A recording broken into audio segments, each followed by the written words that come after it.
Sports Radio 560 WQAM Miami Fort Lauderdale presents The Neil Rogers Show. To talk to Neil, call 567-0560, toll free for Dade and Broward, or pound 560 on your cell phone. The opinions of Neil, his guests, callers, or anyone else on the show do not necessarily reflect those of WQAM, Beasley Reed Acquisitions, or the Beasley Broadcast. Now, Neil Rogers on Sports Radio 560 QAM. What is a Buffalo Bill?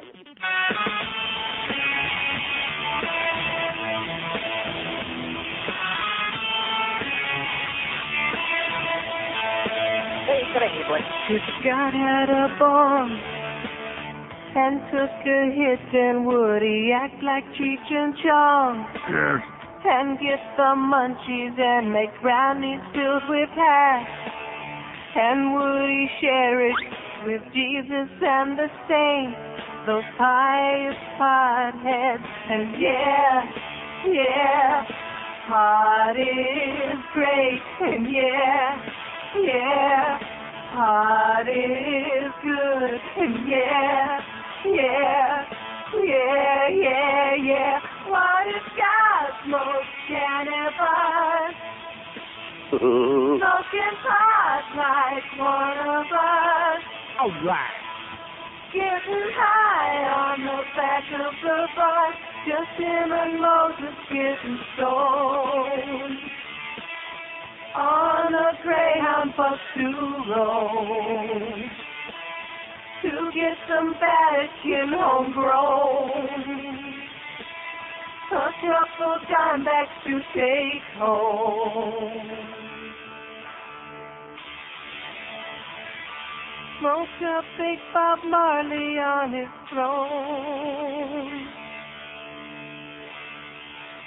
No fun in heaven unless you're stoned. That's what they tell me. 10:02 at 560 WQAM. So anyway, let me just start with the good news, okay? The good news is that finally, and as usual, I'm way ahead of my time. I mean, a million years. How many months ago did we have the thing from Abercrombie & Fitch that I brought in the catalog? After reading the Jeff Popowich of the UM Hurricanes, that's what made it a big story, not the fact that one of the guys was a real hunk, okay, and the brother, From the neck down, I'll tell you what, you're okay, Doug, from the neck down. From the chin up, it looks like you play a mean chin ball, is about all I can say about Doug Popovich. And by the way, The Hurricane f***ing blow. with the Sun Sentinel in their lifestyle section today, if you've been wondering all this stuff about Jeff and Doug Popovich, Jeff who plays football for UM, by the way, and is a very manly guy. There's their pictures. There's that Abercrombie and Fitch picture right there on the front page of the lifestyle section in this morning's Sun Sentinel. Muscle models. And then there's a picture below in which I think you're starting to get the idea that Doug from the neck up, like I said, plays a mean chin ball, but that's about it. But nevertheless, good guys. And we had that on months and months and months ago that we had that available for you, all this good information, and people were writing in for the Abercrombie & Fitch catalogs. Well, now you don't have to write in or go out and buy it because there's the picture that you were looking for, all you ladies out there. There's the picture you want. Jeff and Doug swinging from the old rope, doing the old swing from the rope routine like Tarzan and Ed. And guess what? Jeff, just like it's the same picture. Naked as a jaybird, except he's got those pantaloonies on that come up to about the middle of his rectum. That's about it. About time these macho guys started showing their true colors. You know what I'm talking about? Uh-huh. I think you do. Before we give you an update on the Center One debacle, such as it is, and I'm going to try to keep you posted every minute of every day, if I can find anything out. Before we do that, let me just say this. Michael Mayo. Remember Mike Mayo, who didn't apologize to Dave Halberstam for suggesting that he lied to us on the air last year? Right, liar, your pants are on fire. But finally, it goes to show you, if you throw enough stuff up in the air, sooner or later, some of it will come down and stick to the ground. Mike Mayo actually writes a very, very accurate column this morning. Matchup proves utterly boring. See, let me just explain something to you.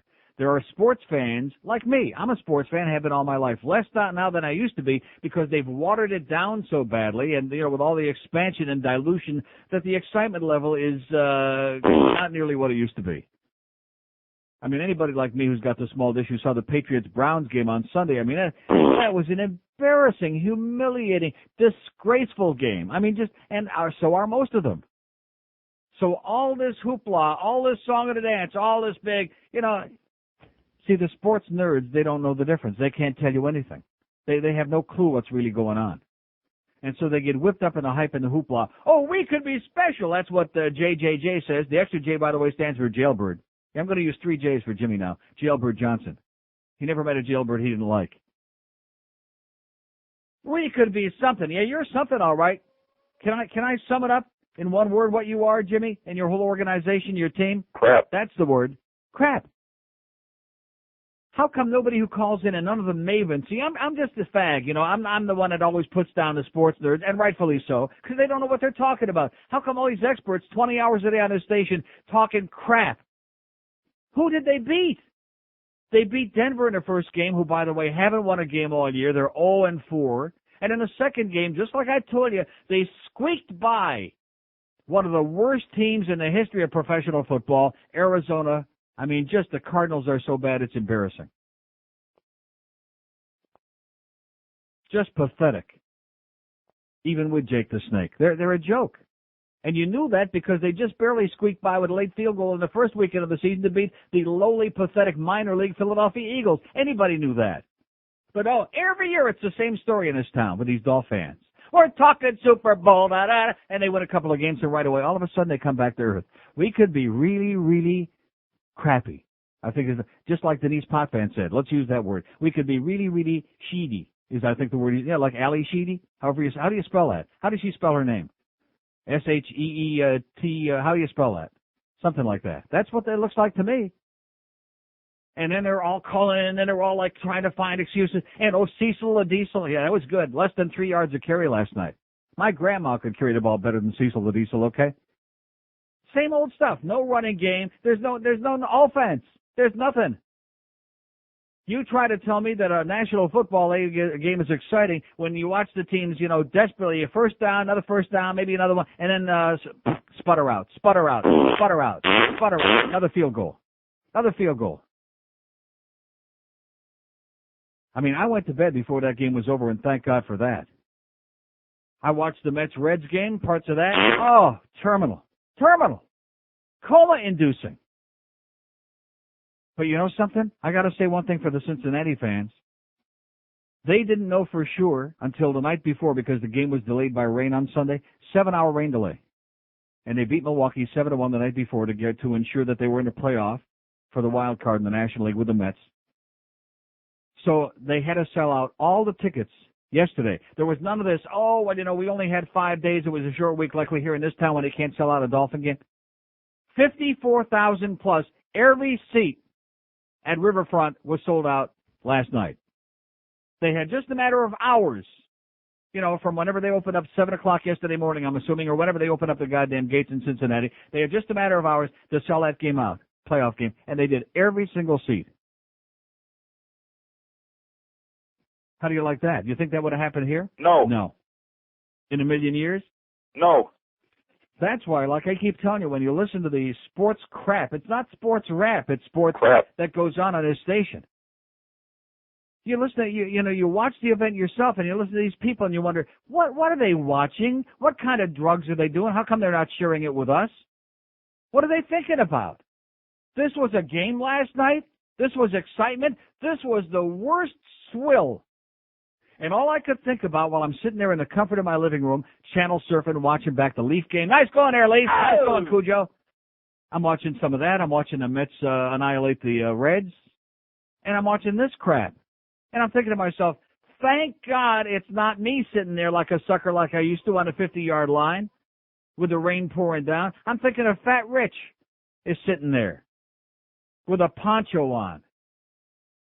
Even a Cisco kid never saw ponchos like they got there at that goddamn ball game because you hear these crazy people sitting out there getting pneumonia to watch a performance, paying through the nose, $30 to park. It's not just a question of losing. This is why I stopped going. Because the quality of the product sucks. It blows. And to charge people that kind of money, and even when you get the tickets for free, even when you get the parking for free, to put up with the elements and to put up with the drunks and to put up with the bull crap that goes on, forget it. I'll stay home and pick and choose and watch as much as I can stomach on TV, and that's enough for me. So I hope you had a good time there last night. Embarrassing. We could be really special. Maybe we could get a good shrink for Jailbird Johnson. You think so? Get him straightened out a little bit. This station stands for nothing. Do you be tired of those annoying stains on your driveway, like oil and rust and even blood?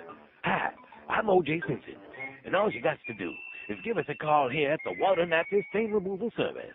Why, with just one call, I'll send my personal friend, the Water Nazi, to your home to remove stains from the floor of your driveway with a personal squatting method. At OJ's Water Nazi Stain Removal Service, no job is too small. We'd kill for your business. Not to mention I'm available for bar mitzvahs, tournaments, and charity. 10:15 at 560 WQAM. Here's a lady in Sunny Isles. Hello. Yes, hello? Yes, ma'am. Good morning, Neil. Good morning. Neil, this is Mrs. To-be, Alatata. Oh, it's the crazy lady. Okay, yeah. Don't call us, okay? We'll call you. We saw her, by the way, Saturday at the Specs. In fact, I forgot about that, to mention that was the only negative of the whole day. This is a certifiable person. I should have known as soon as I saw we had a lady like right out of the box. I haven't even said hello yet, and I saw a lady on there. I should have known that it was not somebody anybody in their right mind would want to speak to, but nevertheless. So anyway, clear. It's in both the business sections in both papers today, and of course the Sun Sentinel being just a little bit more accurate than the Herald. They got it right about Clear Channel is buying AM/FM Corporation for $16.6 billion, as Clear Channel eventually will own every radio station in America because that's the way the FCC likes it. Monopoly is bad for everybody in the business, bad for the audience, but good for Clear Channel and their stockholders. Now, the Herald has got it right because EDR was owned by AM/FM, but as we had reported to you here weeks ago on his show, AM/FM spun that off in exchange for KFI to Cox Broadcasting, our former bosses. But the Herald, of course, as usual, the Herald just can't get stuff right. You know what? Yesterday they had a little piece, even in the kids section, they had a piece about 98 degrees, but instead of 98 degrees, it had 980 instead of 98 degrees, the rock group. I mean, it just, and then they had a picture. The story's about 98 degrees, but the picture was a picture of the Backstreet Boys. I mean, you guys at the Herald, do you know anything over there? Is there anything you can say besides that? No. Oh. Yeah, the deal announced Monday gives Clear Channel some of the hottest stations on the dial, including South Florida's WEDR, it says. Wrong. No, because WEDR has already been spun off to Cox for KFI. But nevertheless, I realize it's just nitpicking, but there you are again. If you know if it's in the Herald, don't ever believe it, no matter what it is. If it said it's gonna rain somewhere in the world today, still don't believe it. Make sure you look out the window. Oh, are they beautiful? So anyway, getting back to the Center One thing, let me give you a little bit of history, okay? And we're continue to be mortified, suicidal, psychotic, embarrassed, humiliated. But you know something? You can only do so much. Oh, before I get into that, let me just ask you a hypothetical question. Now, everybody who listens to this radio station remembers when Hank Goldberg was suspended, which, of course, the whole thing was absolutely ridiculous, for complaining about that crap food at that ballpark, which everybody knows he was right on target about. That was fun. It was, 3 weeks. And, of course, not only were there memos about it, from what I'm told, I wasn't working here then, but it was in the newspapers. It was all over TV. Michael Putney did a show on it, had Hank on the air. It was like a big news story. When Joe Rose got suspended for however long it was, a couple of days, because he bitched out the program director and made him cry, I mean, that we got a memo about it. We had it on the air. It was in the newspapers. It was a story. Now, let me just give you a hypothetical. Suppose somebody in Greg Reed's inner circle, one of those untouchables, I'm always talking about those 4 or 5 people, suppose he was put in a position where he just absolutely couldn't, he had to suspend one of those people. Do you think we'd be able to put it on the air? No. No. Wouldn't that be kind of embarrassing? I mean, wouldn't that be a separate set of standards? That, the high-paid people that bring in the audience, they get suspended and they're subjected to ridicule and whatever else. And one of the underlings, I'm just, again, hypothetically, if they ever got suspended, I bet you we wouldn't be able to put it on the air. No, I think you're right. I find that very peculiar. But again, it's like everything else here. We have a separate set of rules. One set of rules for all the rest of it, like I told you before, like a kindergarten, like a grade school, like a little tiny sandbox with pails and shovels. Because that's the way it works here. And no matter how much of a pro, no matter how much of an adult, no matter what you accomplish, what you bring in here, it makes no difference, because unless you're part of the inner circle, you got Soros, baby. You got real problems. Which is why yesterday, I guarantee you, if I would have had a gun, let me just give all you people out there a little piece of advice. Do not have a weapon. Do not have a gun. Because when you get to feeling like I did yesterday around 2:45 when I got home, if I would have had a gun, I would have blown my brains out. And that's the goddamn truth. Just to relieve the pressure. You ever have that pressure in your head so bad that you felt like, oh, if I could just get a hole in the head like the one that Greg's got, if I could just open up a hole in my head and let the pressure out, oh, God, I feel so much better now. That's how I felt. And again, all this embarrassment with Center One, with these CDs and all this mess that's going on, it's not, it's a direct responsibility of the ineptitude of this radio station, because I'll tell you how it really works. All those many, many years before we had the misfortune to come over here, all those many years that we put out the best of Neil for Center One and for Camilla's House and other charities, the radio station promotion department naturally handled all the details of getting the artwork done, of getting the CDs pressed, of getting, the actual hard stuff put together so that we would have it when we went out and get it in all the stores wherever they were going to distribute it. Because that's the way it works in a real radio station. The radio station puts up the front money, the expenses to get these things done, which they did every year at WIOD, because that was a real, under Cox and under Paxson. Both. Paxson were never batted an eyelash, no problem at all. They were happy to do it. Fell over their feet. They were so, and I'm not exaggerating, I'm not being sarcastic, they were happy to do it. Put up their front money, had their promotion department handle every detail. The only thing we did was pick which cuts were going to go on a CD and a cassette, and then I would make a master, give it to George. He would, type up all the information for the label, and then pass it on to the promotion department, and they would make sure that it got done professionally. Now, that's the way it gets done in a real radio station. Here we came to WQAM. Now, you'll recall that we missed the year for Center One while I was in limbo when Paxson paid me off not to work for 7 months. And why did we miss a year that we didn't raise any money for Center One in 97? Bada beep, bada bob. Yeah, bada beep, bada boop. And the real reason being that they didn't want, which I found out beyond a shadow of a doubt, they were afraid that they were going to have to put up the front money to print those CDs before the money came in because obviously there are very few businesses out there. They're going to print all this stuff up and, press all these CDs without some front money. And Center One, being a charity that operates very close to the vest, since it's not one of those, where they have a lot of money laying around for fat cat bureaucrats, none of the money goes for that crap, is not in a position to be putting out thousands of dollars to do these things in the beginning. So that's why we missed the entire year of 97. And again, it was very embarrassing and very frustrating, even after we had been promised that, oh yes, they were very anxious to do it, yada, yada. And then one of the excuses that was made was, well, that was the first year that this station was carrying the Dolphins and that they had to prepare the whole Dolphin network and for the Dolphin. And of course, you'll recall that was the year that they had so much trouble getting the Dolphin post-game shows on the air. In fact, a couple never did get on the air. Remember that? Yes! Yeah, I bet he remembers it. He was also ready to blow his brains out. I'll recall that very vividly, because they couldn't get the post-game show on the air. So then we come to WQAM, and last year, with plenty of advance warning, does the station put up the front money to get the CDs pressed in the beginning? No. No. No, Neil has to write his check, which quite frankly, I don't mind, because I write that same check for the same amount every year, and I have for many, many years, okay, for several $1,000s. But it just rubs you the wrong way, the idea that you have to put up the front money because this multi-million-dollar corporation that fancies itself as a real broadcasting company, this company is too goddamn cheap to put up the front money because we got to give too much money to John Henry and Wayne. And so Neil had to put up the front money last year to get those CDs pressed. Did the promotions department get involved in No. those things that I just described? No. No. Not in any way, shape, or form, manner at all. None. Zero. As in totally zippity-doo-dah, zippity-a. How do you like that? Not at all. So it was left to George. This became another dimension of George's job. Now, all of a sudden, it's up to George. And like I've been telling you, it's like we're operating in a vacuum. It's like all of these other people who are running around this place, and believe me, there's a zillion of them. Oh, those people aren't here for the Neil Rogers show. Those people are here for the sports shows. Now you got it.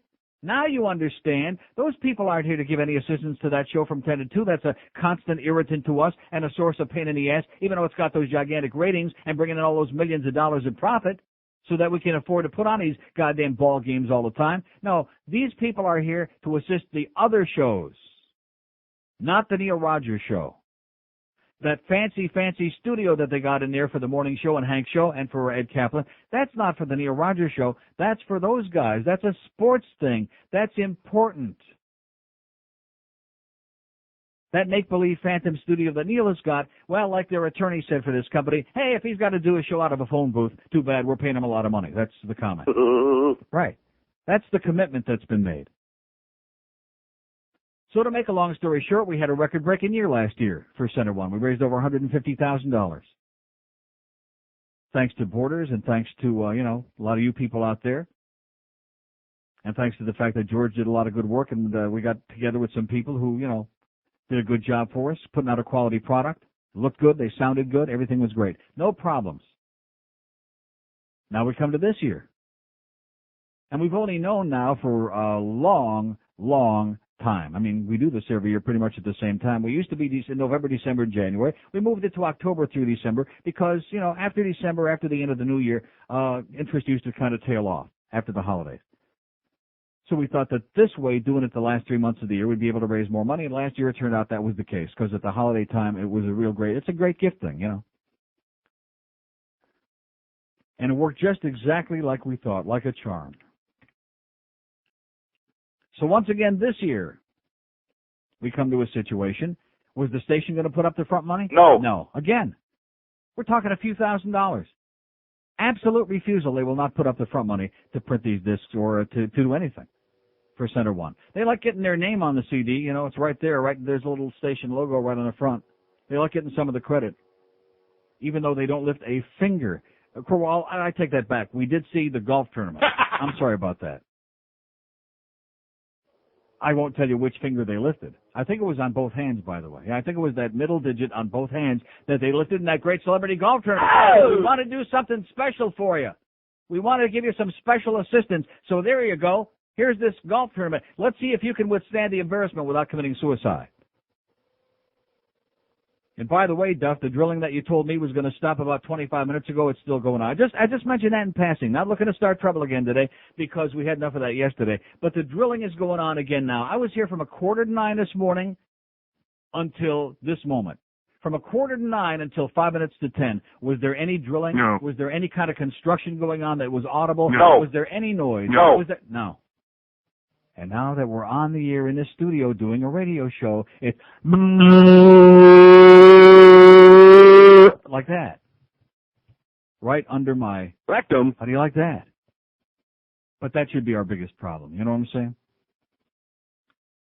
26 past 10 at 560 WQAM to be continued. I'll continue with the ongoing saga of the Center One fundraiser and our CDs and the ineptitude and the incompetence in our brilliant promotion department in a moment.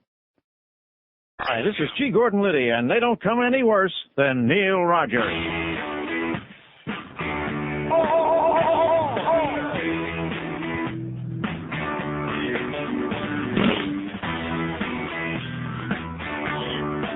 All right. In your latest report, you said you didn't snort cocaine. We think that Bush is lying. I bet he did a line cocaine.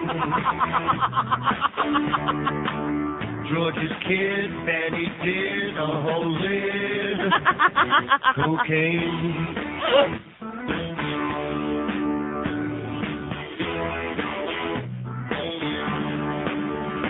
Seven years it's been, like to check his urine cocaine. Squirt, squirt. Figured what the hell, he only liked the smell of cocaine. Get down on your hands and knees and lift your legs, please. He did lines, he did lines, he did lines. Cocaine. George W. Bush, bet you did cocaine. No. He was just sniff it a little bit to see if it was real, that's all. Well, isn't that what you're supposed to do? I mean, you can't taste it. Christ, who wants to put that in their mouth? 10:33 at 560 WQAM. That drilling's getting awful loud right now, and I thought they only had a couple more holes to drill before they finished with that thing on there, is what I was told. Huh? Wow! They're going to come through the goddamn floor any second. Squirt, squirt, squirt. Man.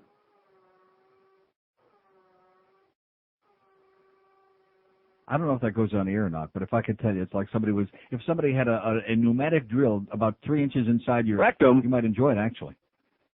So at any rate, getting back to our story, because obviously this is going to go on at great length, and I was lied to again. I don't want to say that our program director lied, because then he'll start breaking out in tears again. But I mean, it's too loud. It's unacceptable at this point. Okay. We just play music. What this news? Like I said, from 8:45 until 9:55, there was never a peep, even little Bo, not a peep. And now all of a sudden, it's like they put it into another gear. It's like, oh, we're going to show that faggot thing or two.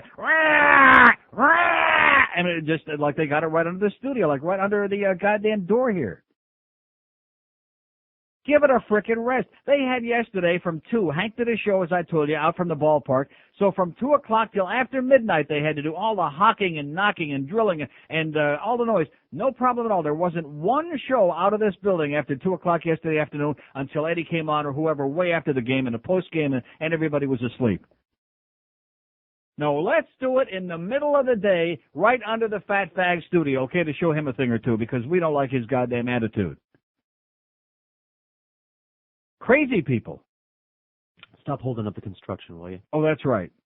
Hey, listen, I'm doing them a favor. The slower the construction, the less they're going to have to pay out. That's the way it works around here. And by the way, are we making any progress on that construction? No. Anything that you can see with the naked eye? No. No. 7 months later, and they're still, a little nail over here, a little.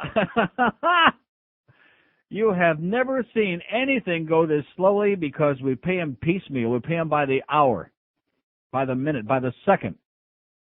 And as soon as our $50 is expired, they're gone. So they'll be out of here real quick.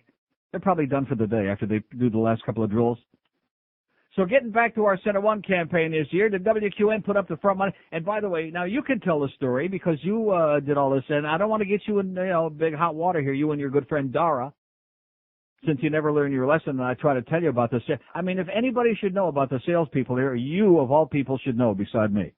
Yeah. That they're a collection of crazy people. But she had nothing to do with this other than putting the meeting together, like the Taglia. She was the pimp.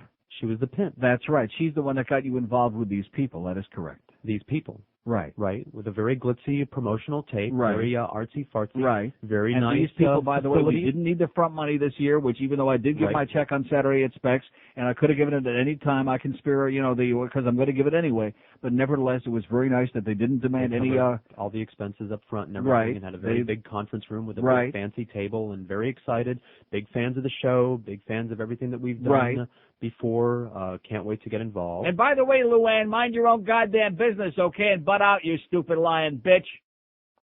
How do you like that? She calls up here our sales manager, Luann, who did such a great job on that golf tournament, by the way, along with her boyfriends. Did a great job there, sweetheart. Just stay out of this, okay?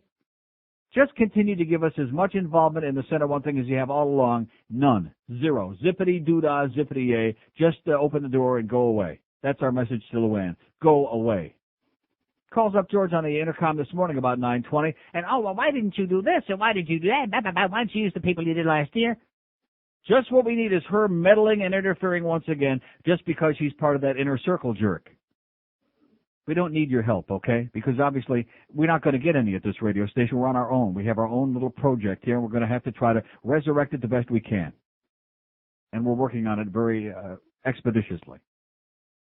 To be continued in a moment because we got to get the spots in. That's all we're here for, is to make sure. I mean, I was not going to come in today at all, as a matter of fact, and all of a sudden a lot of things happen around here. Rather childish, but what do you expect in a sandbox but childish behavior? When you threaten not to come in, all of a sudden, oh my God, look, things are happening over there. I left a voicemail for Greg Reed yesterday afternoon about 2:45, probably the most hysterical voicemail in the history of the human race, and rightfully so, by the way. That was at the moment which, like I said before, if I would have had a gun, it would have blown my brains out, or somebody else's. Maybe just a little dog, Huh? That probably would have... What did Joe Rose do to you? No, not that little dog. Although, now that you mention it, yeah. He's kind of... Oh, he's so full of crap anyway. Him and Marino, I think they sleep together. I really do. I think he's sleeping with Danny Boy, or at least a blow-up doll. Talk about a shill. I heard about 2 minutes of that, and I popped my CD in the player so fast this morning you couldn't blink, naked or otherwise. You couldn't blink 182. I popped that baby in there so fast in the CD, too. Once I heard his excuses and his shilling. Oh, his shilling. But at any rate, don't start picking on him. Genug mit die Schmatschke.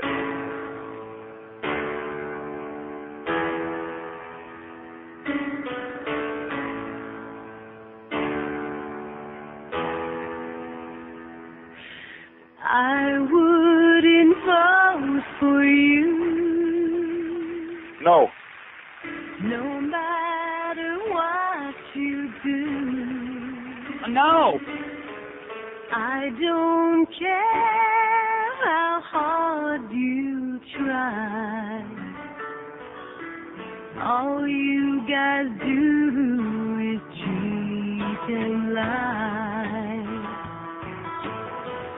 I'm so tired of RVP, and I think that Pat Buchanan's so creepy.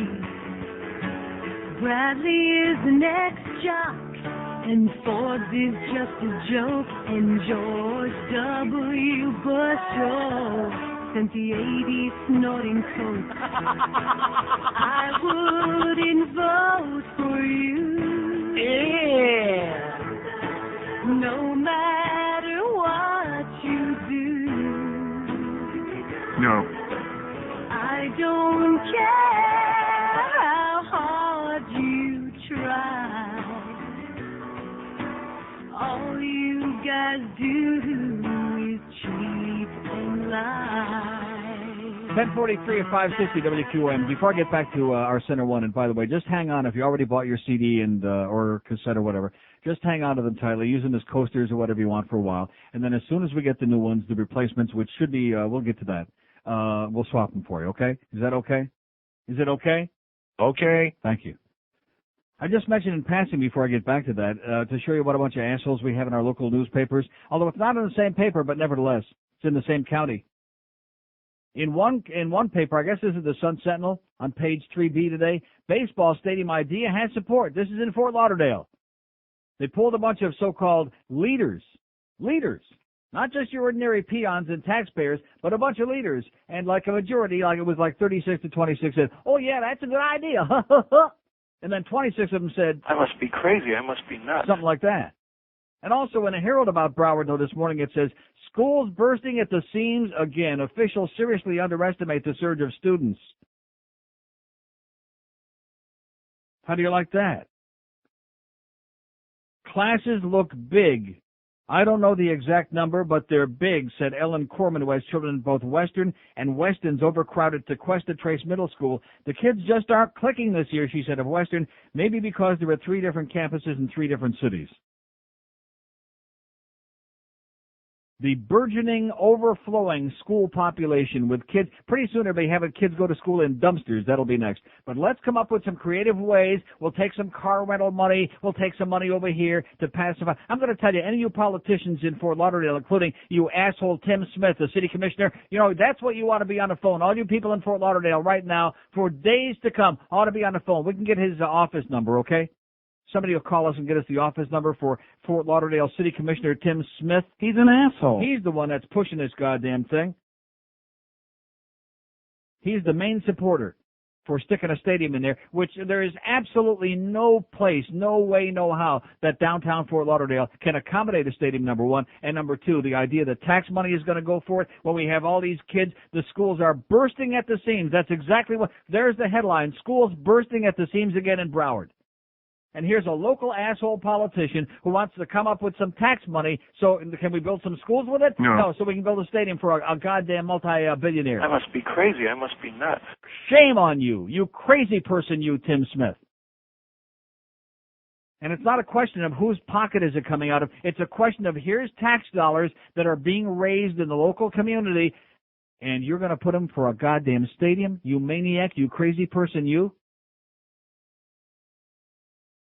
You people, I'm telling you, you better get on the horn right now and get on the phone and tell this man he better take some smart pills real fast. Irresponsible, out of the question. The answer very clearly, very plainly, once you take care of education, once you take care of all the kids in South Florida, Dade and Broward and Palm Beach, Then you start worrying about millionaires and billionaires. As if we should live so long that that's going to happen here. Do you want his phone number? Yeah, what's Tim Smith's phone number? Commissioner Tim Smith in Fort Lauderdale. He's an asshole. 728-9290. 728 what? 9290. 728-9290. Okay, that's Tim Smith, City Commissioner in Fort Lauderdale, who evidently is the main pimp on this move to try to swing this thing through there. He's the one that conducted this informal poll to see if they can come up with support to build a stadium to make him look good, to make him into a hero. So he can stick his head way into John Henry's rectum. Right. Don't you guys get it? The answer is no. No. No. It ain't going to happen. No. Even my good friend Howard Kleinberg in his column in the Herald this morning talking about rain and just like all those people that got pneumonia last night at PP Park and all these stadium business. He says, hey, he doesn't mind. John Henry can build it anywhere he wants with his own money. With his own money. Not with anybody's tax money. We'll tell you that right now. Let me say it again. Just say No. to Tim Smith and other crazy people like John frickin' Henry, okay? John Henry that holds this station hostage with those broadcast fee rights. Unbelievable. Millions and millions of dollars for dreck, for crap, for swill. That most of the so-called sports writers and commentators in this market don't have the balls to describe for what it is. Garbage. Garbage. Swill. That you expect the hard-working public to go out there and subsidize with their hard-earned dollars. And can't figure out why you're looking around and there's nobody there. Oh, let's build this man a stadium. The answer, let me say it again, clearly and loudly, the answer is No. absolutely effing not. No. No. On the same day, in the same county, here's one article telling us the schools are bursting at the seams because officials have seriously underestimated the surge of students. We don't know where we're going to put them. We don't know where the textbooks are going to come from. We don't know where the food is going to come to feed them at lunchtime. But baseball stadium ideas got support. How do you like that? And where are the editorials, by the way, in both of our local newspapers, these local newspapers? Where are the editorials decrying the idea that one set of tax money be used to build any millionaire or billionaire a goddamn playground? You want to build a playground, build it here for Greg and his buddies, okay? That's where we need a playground, right out in the backyard here. They can all sit in the sandbox. That's right. They can all sit back there going, all day. I'm partial to monkey bars myself. There you go. Monkey bars, huh? Which fits right in with monkey business, which is basically what this place is all about. Monkey business. So anyway, getting back to our Center One. So the Well, I first, got a lot of stuff here. You know what I'm saying? Yes? so we got the stuff to them well under the deadline that they said we would. To these great people that Dara put you in touch with, Dara the pimp, yes. Right. Who used to be in our sales department. Right. And Hey, she didn't leave very here on nice real people. good terms, you know. Did I mention that they were very? Did I anyway, mention that Luann told us that? Yeah. You know, helpful Luann, who also says that she tried to get to call OJ and keep him from showing up at the golf tournament, meaning she already knew he was on the way, but nevertheless. What that has to do with the CDs, I don't know. Oh. But anyway, so they sent the masters to the people that actually have to press the discs and insert the sleeves, the manufacturers that actually They sent do the that. masters to a joint, which I don't want to mention their name on the air yet, but this joint... Well, no. This is the first joint that they sent it to, which I don't even know the name. Out of state, but still on American soil. Yes. It was going to press the stuff, and they started with Bunch the of good procedure. American boys, Everyone yes. was relaxed. Everyone was happy, but these people, turns out, nobody knew, they're Christians. And Oh, they that's right. We became forgot this offended by part of the the story, subject yeah. matter on the Mhm. discs, and then they sent everything back. Bunch of our And business said- are going. That's why we had the delay, because these good Christians who own this company that were going to press these things in the first place, they heard the material and they said, No. oh, no, praise the Lord. No, we're not going to do that. They'll all go to hell. That's and right. We'll all they burn in said hell that. if we so they press had to that. find So here it somebody is back else. again. Right. And now, And so a they week found a ago, bunch of little Mongolian idiots who farm all their stuff out to a bunch of mountain people in Afghanistan. And so they sent the master to their plant in Afghanistan or Bangladesh or wherever it was, and these hill people, these bottom feeders, are the ones that pressed all these CDs, and that's why they look so bad, and that's why they skip and pop and puke and sound like absolute, pure, unadulterated crap. And so that's why we got stuck so with everything's that. getting sent back.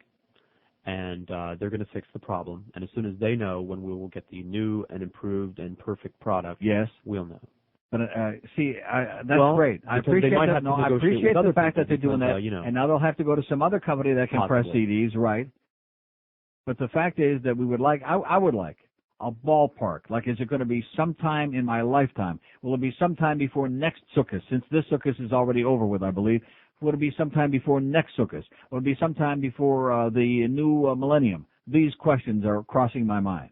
Because inquiring people, especially those who've already put out their hard-earned money, and especially our dear, see, you know what really, it just tears my guts out? That first of all, it's a good cause. Second of all, our intentions are nothing but the best.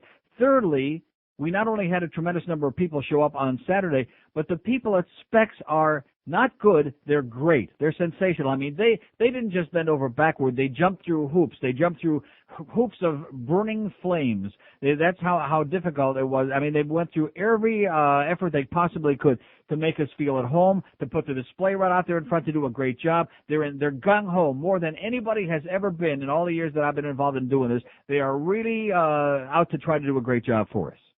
And they did. The only problem is we were selling a bunch of crap. So now they, they're in limbo, and we got this mess on our hands. And like I said before, one of the reasons we have the mess entirely on our hands is because our promotion department, when it comes to this show, doesn't exist. It doesn't freaking exist. You see, this goes back again to the idea of why in the world would Greg Reed hire me to come over and work on this radio station unless he really planned to live up to all those promises he made in the beginning about the state-of-the-art studio and about having a billboard campaign counting down the days before I came back on the air. None of those things happened, of course, just like the Center One thing didn't happen the way it does in a real radio station, with the promotions department securing all of these things that we just described to you in detail to make sure that we don't put out something schlock and crap and embarrassing. But of course, after seeing a week earlier what happened with the golf tournament, it's obvious that there's no, in other words, you wonder, what is the endurance level? At what point does the embarrassment finally start to show? There is no such level for this company. No such level exists. Just make the infinity symbol, okay? And I'm not talking about the broadcasting company either, God forbid. Just make the infinity symbol. And that will tell you at what point the embarrassment factor starts getting to these people. It just doesn't exist. And so normal mortals like us who aren't used to this kind of whatever we would call it, we don't know how to respond to this. We don't know how to deal within this kind of framework without becoming hysterical like I did on that voicemail yesterday and threatening to blow my brains out. And I guarantee you, like I said, if I would have had a gun, I would have done it. Every bone, and I'm not, believe me, I show up just about every day. Every bone in my face and all of my teeth ache. Ache. And you want to know why? There's one word, stress. Stress. What's the worst thing besides sugar, by the way? In fact, even worse than sugar, what's the worst thing for diabetes, by the way? Stress. Stress. How many times have I told you this, boys and girls? Repeat after me. Stress kills. Stress effing kills. Effing stress kills. No matter where you want to put the F word, it effing kills. And these people are killing me. Because they're subjecting us to embarrassment and humiliation and degradation and making us look like a bunch of assholes while we're here trying to do a job. That's all.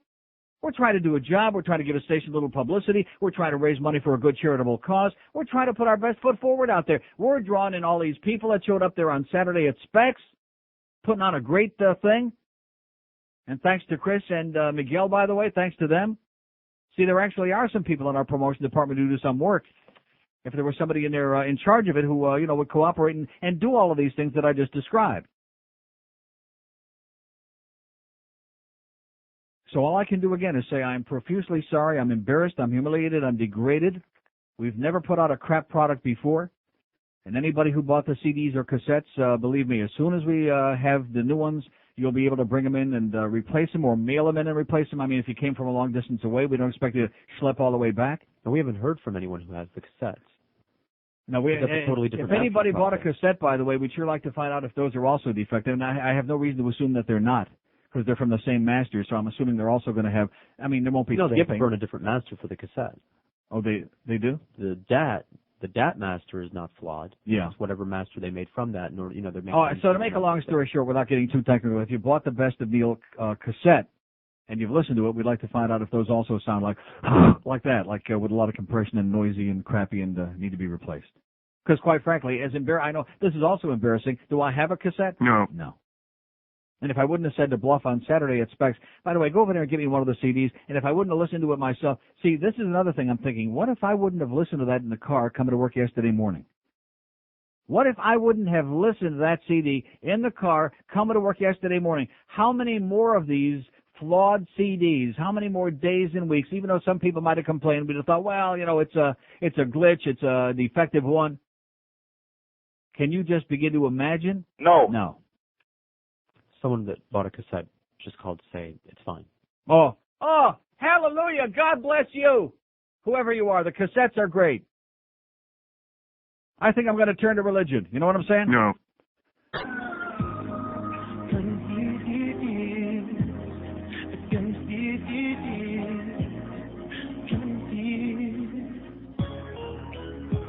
It's so hard to be myself, because the group that I'm in sounds like everyone else on the charts, and we all dance, and we sing just like girls, and we wear really tight things. Are we Backstreet Boys, or are we made conditions, or instinct? 'Cause I'm confused, got no clue, don't know what band I'm in, baby it's Boys to Men, the sounds all around, every group sounds the same, yeah we're painfully lame, Casey and JoJo, and Boys Don't Do. Joey McIntyre sounds just like us. I'm confused.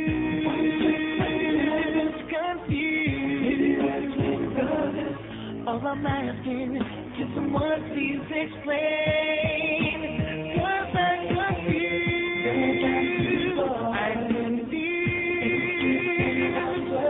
I don't know what to think, but I know this song stinks. Nobody knows who we are, that's the truth.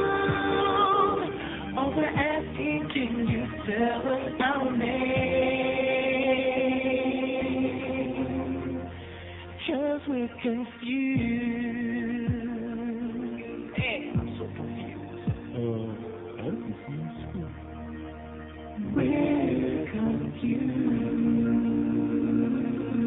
1104-560 WQAM 5670560 pound 560 on the AT&T wireless line. Yeah, let's go build a ballpark. Even though their schools are overcrowded, they're bursting out at the seams. Okay, maybe pretty soon we won't have enough toilets in the schools. We can let the kids do a little number in the hall here and there. Is going to be the next deal. I mean, what kind of crazy, barbaric people with no priorities are we talking about? Sure, likely story. 5670560 pound 560 on the AT&T wireless line. I wasn't taking calls. We had 8 million calls on there. Now that I'm ready to take some calls, it's like Death Valley days again. Zippity-doo-dah. But that's okay. I'm used to it. I'm used to the South Florida syndrome. And like I said, Michael Mayo right on target. It's about time. I think this is the first time in, about 40 years that Michael Mayo has written a column that made any sense. Matchup proves utterly boring. But that's okay. The sports nerds, they'll be calling each other, saying all the same stupid things for days now, day after day after day. I just explained it to you very simply, okay? You're talking about they finally achieved parity in the NFL. What you have are all mediocre teams. Garbage, swill. You couldn't pay me enough to go there and sit in the rain last night to watch that crap. Here's a mobile in Coral Springs. Hello. Hey, Neil. Yes, sir. How you doing? Great. I just graduated last year. Yes, sir. Well, I'm not going to say the name, though, but they have 50% of the bathrooms closed throughout the entire day, and every time you do have to go to the bathroom, people in there smoking. there's people in there smoking cigarettes, and you can't go to the bathroom because there's no room. Yeah. And they continue to keep half the bathrooms gated and locked. And yeah, well, God only knows what's going to go on in there, you know. Excuse me? I guess you're just going to have to hold it. That's the new deal. Yeah. See, the one good thing is if we don't feed kids at school anymore, then they won't have to go, to the bathroom as much. Yep, exactly. And then maybe you can just bring along your own colostomy bag too. You know, like the old farts you can practice for being a senior citizen. It's ridiculous. BYOB. I don't know when they're going to learn. But I just wanted to mention that to you. And I love your show. And that's pretty much it. Thanks a lot, pal. All right. See ya. Yeah, BYOB, bring your own bag to school. You know, you can pee in it, you can do a whole bunch of things in it because we don't have any restrooms. We don't have any food to feed a lot of the kids. And are these people interested in that? No. Nah, they don't care about that stuff. No interest whatsoever. 567-0560, pound 560 on the AT&T wireless line. Pour my heart out here for an hour and 5 minutes. I got one call on the board. You people you're brutal, man. You're just unbelievable. Here's Miami. Hello. Neil. Yes, sir. Graduated from the University of Tinder, and what's the constant badgering of over the arenas, the building of the stadium? What does that mean? You just constantly bitch about the stadiums, building them. You like the Macarena, you thrived on Sir, that. Are you listening to anything that I'm saying here today, or is that beyond your ability to comprehend?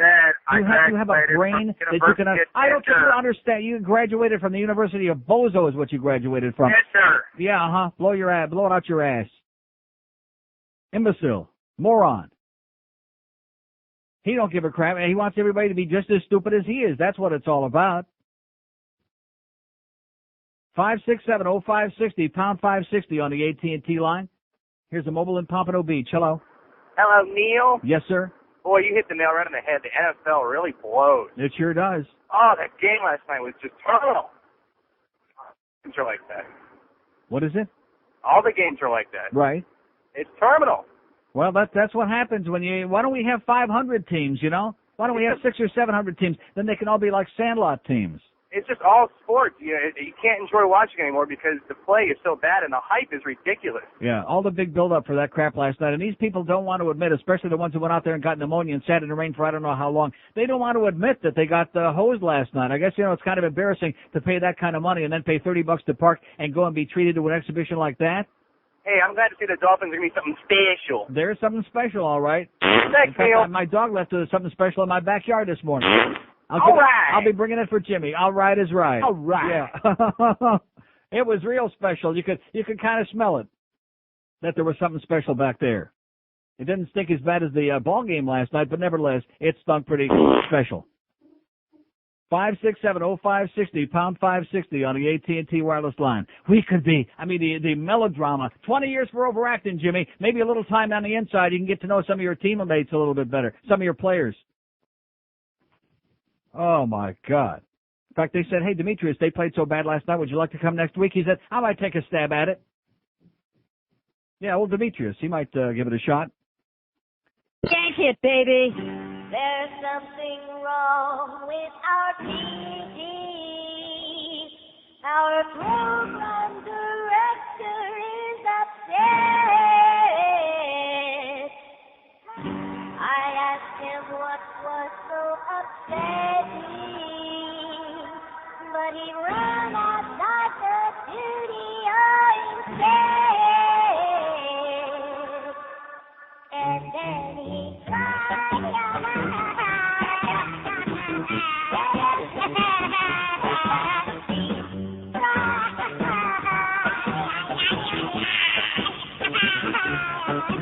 Poor Petey, he was wondering why no one ever talked to me. He was selling and scheduling, then he buried Milkhead in his sleep.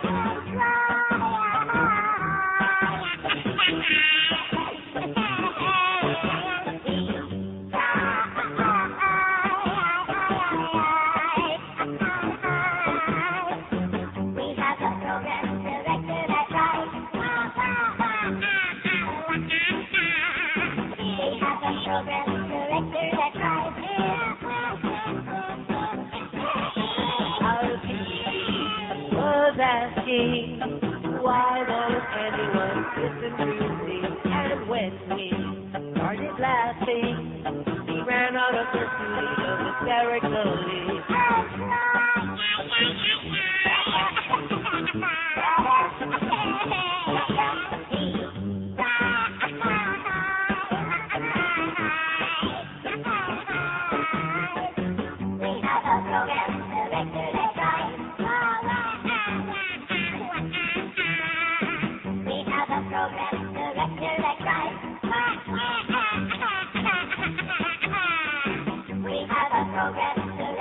And of course, this place is often make anybody cry, I guarantee you that. Even Jesse the Body, I think, might cry in this joint. 11:15 at 560 WQAM. Speaking of Jesse the Body, by the way, what a breath of fresh air, and I'm glad somebody reminded me of this. There is a story in the paper. How do you like that? They actually put it in the paper. I saw it on TV last night, which was much more impressive on the news. The only thing is, New Mexico Governor Gary Johnson, the reason that he's being outspoken now is that he's been elected twice. He can't run for a third term. So that's, that always inspires people to be a little bit more outspoken when they're kind of like lame ducks and they don't have to stand before the electorate again. And then all of a sudden they start saying things that make sense every now and then. Like New Mexico Governor Gary Johnson is the country's highest-ranking elected official to advocate legalizing drugs. Oh, my God. And, of course, the DEA people, who all of a sudden have visions of sugar plums dancing in their head, as in we're going to be out of frickin' business, they're all bent out of shape about this. He's a crazy person. He must be out of his mind. He's making too goddamn much sense. Yeah. Not only has the war on drugs been a multi-billion-dollar failure, but it unjustifiably has thrown thousands of people into prison while lying about the dangers of marijuana, New Mexico's governor said on Monday. Governor Gary Johnson, a Republican, kicked off a visit to the nation's capital by meeting with leaders of a college student group that shares his goal of drug legalization. Johnson is the country's highest-ranking elected official to advocate legalizing drugs such as cocaine, heroin, and marijuana. After swimming 2 miles and jogging 5 miles for his morning workout, then bounding up 4 flights of stairs to avoid a sluggish elevator at George Washington University, Johnson told the students that drugs are a bad choice, but people should be allowed to decide for themselves whether to make the decision.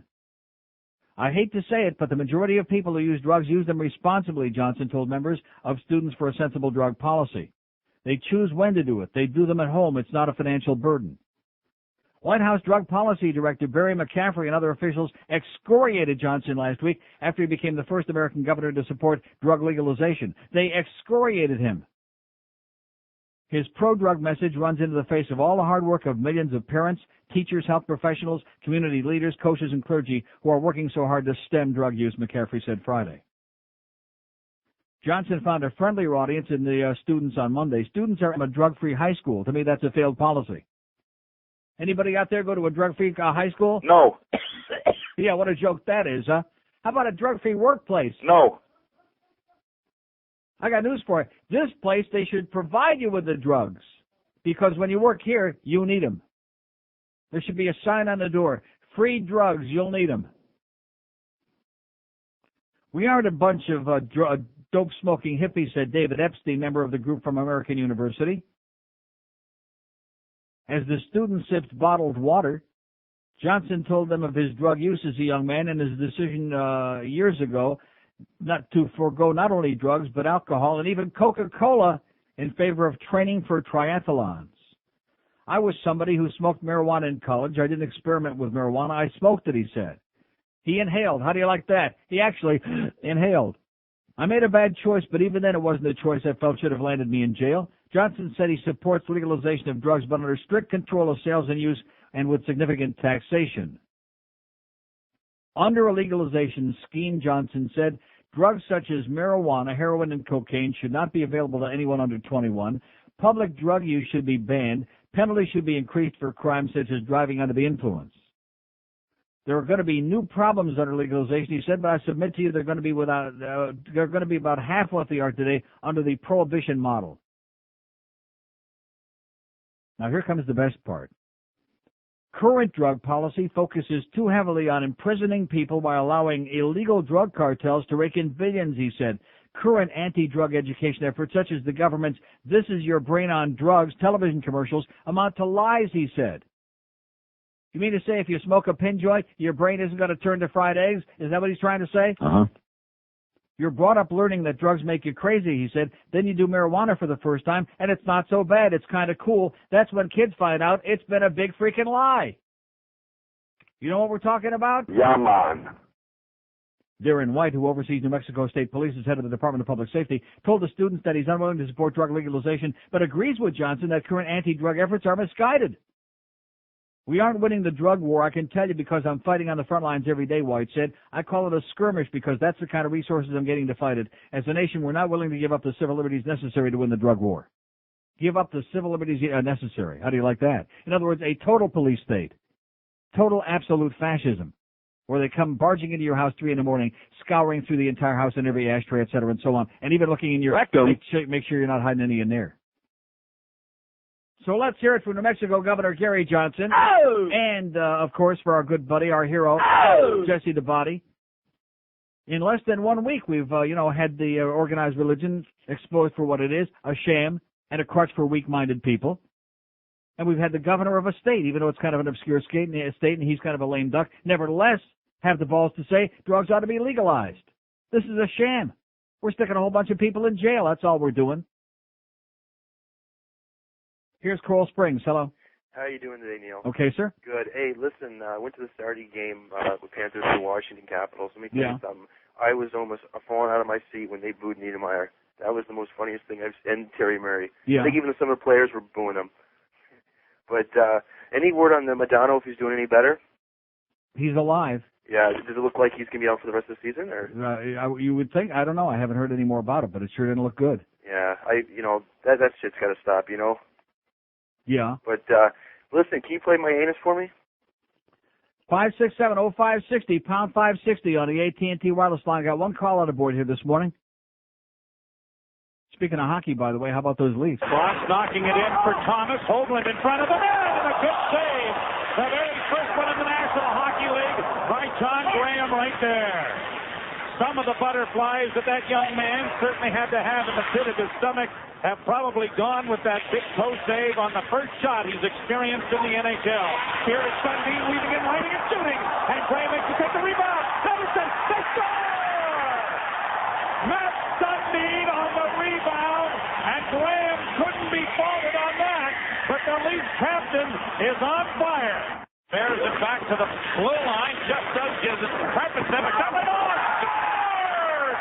Igor Korolev at the side of the net, taps in the shot from Karpatsev, and Igor Korolev, who went through all of the playoffs without being able to play because of injury, is a rather happy individual now, having scored in his second game back. I'll be honest with you, that wasn't a very good game either because the Bruins, as you know, they're in a coma and they have a couple of key people on time. But nevertheless, there was more excitement right there in those 2 goals, the first 2 out of the 4, than there was in the entire Dolphin-Bills game last night, in the entire Mets-Reds game last night.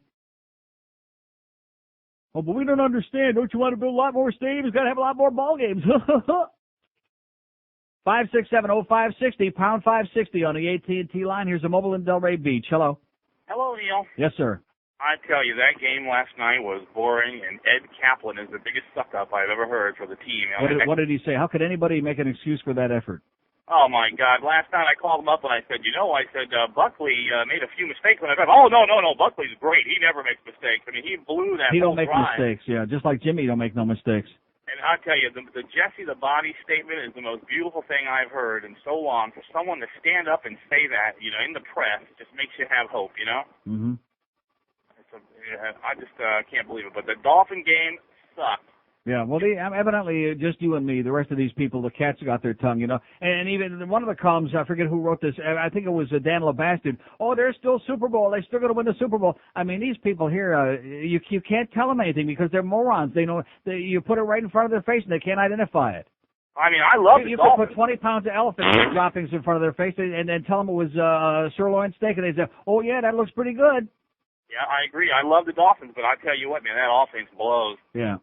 Same old story, the same old tease is every year after year. I haven't talked to you in 10 years, Neil. Well, God bless you, sir. I love you like a brother. And I'll pray for you. See ya. See ya. Okay, one call on the board here. I guess we're going to play music today, which is good. Let my brain unscramble after a traumatic day and a half here with all this Center One business, all this internal shenanigans going on. 567-0560, pound 560 on the AT&T wireless line. Here's a mobile in Miami. Hello. Hey, Neil, how are you? Okay, sir. Very lonely here this morning. Oh, you're never lonely because we all love you. Yeah, 2 days and we've already lost the whole audience. Nice going, Pete. Excellent job. We're finished. And the Dolphins Okay, I really, can handle it. those Dolphins really sucked last night. I can't believe it. It's so depressing. Yeah. People just hear that they don't understand. I have to agree with everything you said. How could you watch that and not see what the story is? How could you be impressed by the fact that they've beaten two teams that have a combined record of 1-7? How could you be impressed by that and just barely squeaked by Arizona, by the way, just barely got by them at home? I mean, the propaganda, like this other guy says, the propaganda that you hear on this radio station, the cover-ups, the shilling that goes on, it's embarrassing to me. Well, there's a lot of these ex-jocks who sit around on radio stations trying to be wannabes, and they just suck up to the Dolphins like unbelievable. But I guess my big comment is that yesterday I saw something phenomenal in Broward County. Citizens Patrol. They actually had a police car, an ex-police car, and two old guys driving it, but it was marked called Citizens Patrol of Broward County. Have you heard anything about that? No. I don't know who they're out there. They probably have brown shirts and hip boots. Yeah, probably Ken Jennings' new patrol he's got. And by the way, I see that they took this poll and the people in Broward are big on his strong mayor. Thank God that Ken Jennings is lagging far behind in the poll so far, because God forbid, that's what he's got in mind. He wants to be the dictator. You do understand that? Oh, I have one last comment. There'll be a patrol in every street corner. What is Dolphins. it? Okay, whatever he said. Oh, does anybody know what he said? No. Does he know what he said? No. 567-0560, pound 560 on the AT. I think they're incoherent today. You know, it got to them. Maybe they're still all schluffing out there. Well, we had to stay up late and watch the ball game, you know. That's important stuff to us. I got news for you. If it's important stuff to them, then probably they all blew their brains out. This is the Neil Rogers Show. This is your brain. Any questions? Hello, this is Bob Dole. You know, a few years ago I had prostate surgery. Initially, I was worried simply about recovering. Then I began to worry about the post-operative side effects like erectile dysfunction, ED, sometimes known as impotence, also referred to as whiskey wiener, leg of limp, soft serve, down periscope, wobbly willy, flaccid flagpole, heading south, spaghetti syndrome, limp biscuit, you know, ding dong, the witch is dead.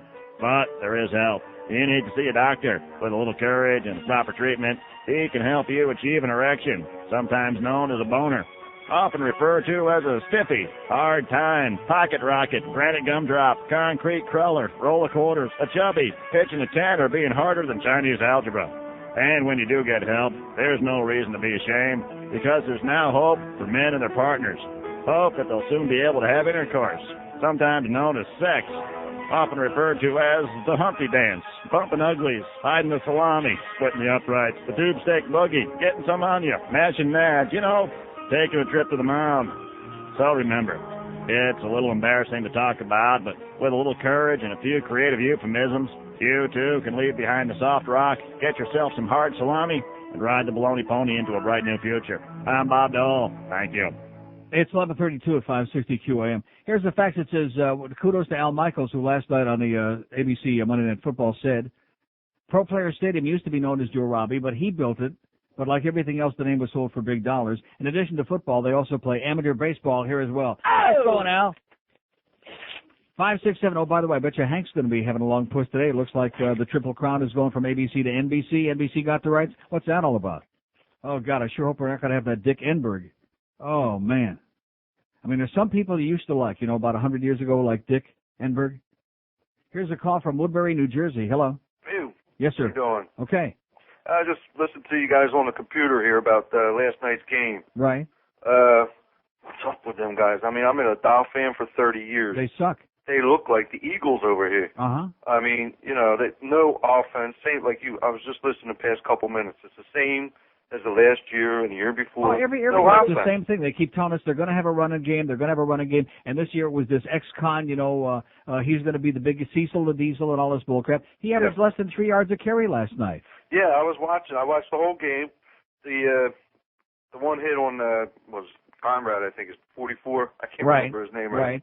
That was, you know, it was a good hit, but he sort of slowed down after that too. Yeah. And I saw this kid a couple times, a couple games that I get to see up here, and he looked good to me. I like Cecil, you know, and well, I mean, I'm not asking if you want to go to the dance with him. I'm just saying as no, far as a I'm ball just player, saying, I mean, you know, can like it, what's but going on? And Tony Martin, what happened to him? I saw highlights of the Cardinals game, and I think it was the Cardinals game. He seemed to make a catch down the sideline and slowed down and ran out of bounds. well, the word you're looking for, sir, is mediocre. That's what you got out there. These are guys that are making millions and millions of dollars, and the product they're putting on the field. Like I said, I used to have season tickets right on the 50-yard line, some of the best seats in the entire place. I went for 5 years. I paid for those tickets with my own hard-earned money, and I finally gave them up. I said, hey, give them to somebody else because I will not go out there for that crap. Right, exactly. And I was going to fly down this year, bring my son down. Oh, we were I'm going to watch so glad the game. you. What a good move you made. Yeah. Besides pneumonia, you would have had a mental hernia. Yeah, I mean, it started out so good, and the defense. Well, what started out so good? Well, last night's game anyway. I mean, thought wait a minute. Who did they play? Let me say it again. They played two teams who have a combined record of 1-7. Yeah, I'm talking last night's game. Yeah. It seemed to start out so good, and then they started with the field goals. And I don't think it started out good at all. I mean, both teams did the same thing: drive down a field, kick a field goal; drive down a field, kick a field goal. I mean, geez, that's as boring as watching paint dry. Yeah, you got a point there. But you know, I thought Wannstedt and Johnson were supposed to be a 1-2 punch here. I mean, yeah, they're punching it out right now, I think. Yeah, this is getting ridiculous. Wannstedt's just a parole officer. You got it wrong, pal. He just takes care of the ex-con. Okay, listen, have a great day. All right, thank See you. ya. And kiss the ground you didn't come down for that crap. Can you imagine somebody that would have come all the way down here for that last night? Oh, man, gotten soaked to the bone. Yeah, but you got to be a real fan, Neil. You don't understand. Yeah, I'm a real fan. I understand. I sat through that San Diego playoff game years ago in the pouring and driving rain, like a maniac, like an imbecile. You got to be a crazy person. 5670560, pound 560 on the AT&T wireless line. Here's Miami. Hello. Yeah, I got a call last night from an advertising agency talking to me about the Marlins, if I would subsidize a stadium bill for them. Mm-hmm. And, of course, they asked me if we would mind if we taxed the tourists as well, and I said no. I said that if there's shortcomings, we would have to pay for it eventually. Mm-hmm. I didn't think it was fair that we support a private business. I don't see anybody going out there supporting me from my own company. Right. They asked me if I would go out there if they built a brand new stadium. I told them no. The only way I'd go out there if they put a good product on the field. I thought the product sucked. I must be crazy. I must be nuts. Yeah. And they also asked me how did I feel when the previous owner destroyed the team. And obviously I told them that I didn't like it one bit. When the previous owner destroyed the team, right. Exactly. Uh-huh. So just wanted to let you know that they're out there doing advertising, or not, they're marketing, and they're trying to find out questionnaires. Well, maybe, if they would just tune on this radio program and hear, maybe they'd save a lot of phone calls. I agree. Okay. Thanks. Nice job, pal. Okay, 5670560, pound 560 on the AT&T line. Here's a mobile in Fort Lauderdale. Hello. Hey, Neil. Yes, sir. Best of the day to you. And hey, the whole Dolphin history flashed in front of me last night, and one single statistic I saw on the screen. Mm-hmm. Total rushing yards for Dan Marino lifetime. 90. Yeah. That's it. Well, I hate to break the news to you, but the quarterback isn't supposed to be the one that gets all the rushing yards. I realize he's a statue, but the fact is that there have been a lot of great quarterbacks who were statues also, so that's not what it's all about. No, it was at least there was a fear that they could do something like, if Flippy steps out of the pocket, there's a chance that he could do something. Right. Marino, So you're another one of these Marino bashers that wants to blame him for the reason that they lost, that they stunk the joint out, even though, of course, he didn't have a good game. But you're going to blame him? No, but I can see that it's time that we get some diversity in our offense. Mm-hmm. And he shows no diversity. Yeah. I think football's changed a lot in 17 years. Yeah. But you don't get it. People like Joe Rose, you haven't been listening closely enough. Danny is going to play until he's 90. Don't you understand that? Hi, Neil. Yeah, exactly. Thanks a lot. Okay. 5670560, pound 560 on the AT&T wireless line. Anybody know what he's talking about? No. Here's a mobile in Naples. Hello. Hey, Neil, how you doing? Okay, sir. The downside is the Dolphins season's over. The bright side is only 6 months till opening day for the Marlins. Tell your promo department to get John Bowles to say, we have a chance to be special. We can be special this year. Yeah. I'm out of material. We only lost 98 games, baby. Don't be so bitter and negative, man. We only lost 98 games. We, the people that franchise, that own this goddamn station, that have the mortgage on this joint, on our lives, the Marlins. We could be really, really special. Sounding like a man who, like Renfield from Dracula, like a man who needs to be put in a goddamn straitjacket somewhere. I'll bet you after last night, he ought to be in a straitjacket. Stop trying to peddle the hype, okay? You're not fooling those of us with a brain, okay? Maybe some of the mindless masses out there, the sport nerds, the dummies who are looking for excuses. It's a crap product. It blows. I had more excitement just farting in comfort last night. That's right. I just sat there and right there at the TV and said, that's my idea. That's my response to this ball game. Oh, yeah. I felt so good about it.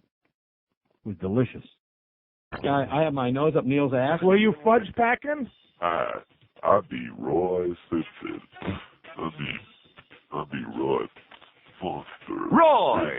The reason I sound this way is because I have my nose inside OJ's ass. What you do down there? What you do, man? Could you get that microphone down a little bit lower, thanks? You got it. OJ disease is a direct result of chronic jock sniffing. You see, it ain't so much he'd be better than two worthless white people. It's because he's a jock. Folks like me and my white lady girlfriend have an incurable fetish for doing the down and dirty thing with sports jocks, like my close and thirsty little friend OJ. Hey, don't touch that. Could you move over a little bit, OJ? I won't, but you want me to put your hand. You be tickling me. Don't touch that again. Get out of there. Where to put my hands? Don't worry about your hands. I cut them off. To find out more about OJ disease, seek employment at this station. Please. Roy! We're the experts. It's 11:45 at 560 WQAM, 5670560. By the way, speaking of the Atkins diet and 2020 last night, which I didn't see, I'll need some information on that. So yesterday I'm channel surfing, and there's that cow who, by the way, is up to 220 pounds, so say the tabloids, but she must be wearing she must be wearing like a straitjacket. Not just a girdle and seriously, they got to have her wrapped in something. Oprah. And you notice, by the way, since Channel 4 got Oprah over there, everything on that station now, because they're desperate, their numbers blow, everything on there. Oh, guess what? Oprah had a real good PM today, and we're going to be telling you all about it at 5 o'clock on the news. And Angela Ray's going to be laughing about it. You go, girl. And she did.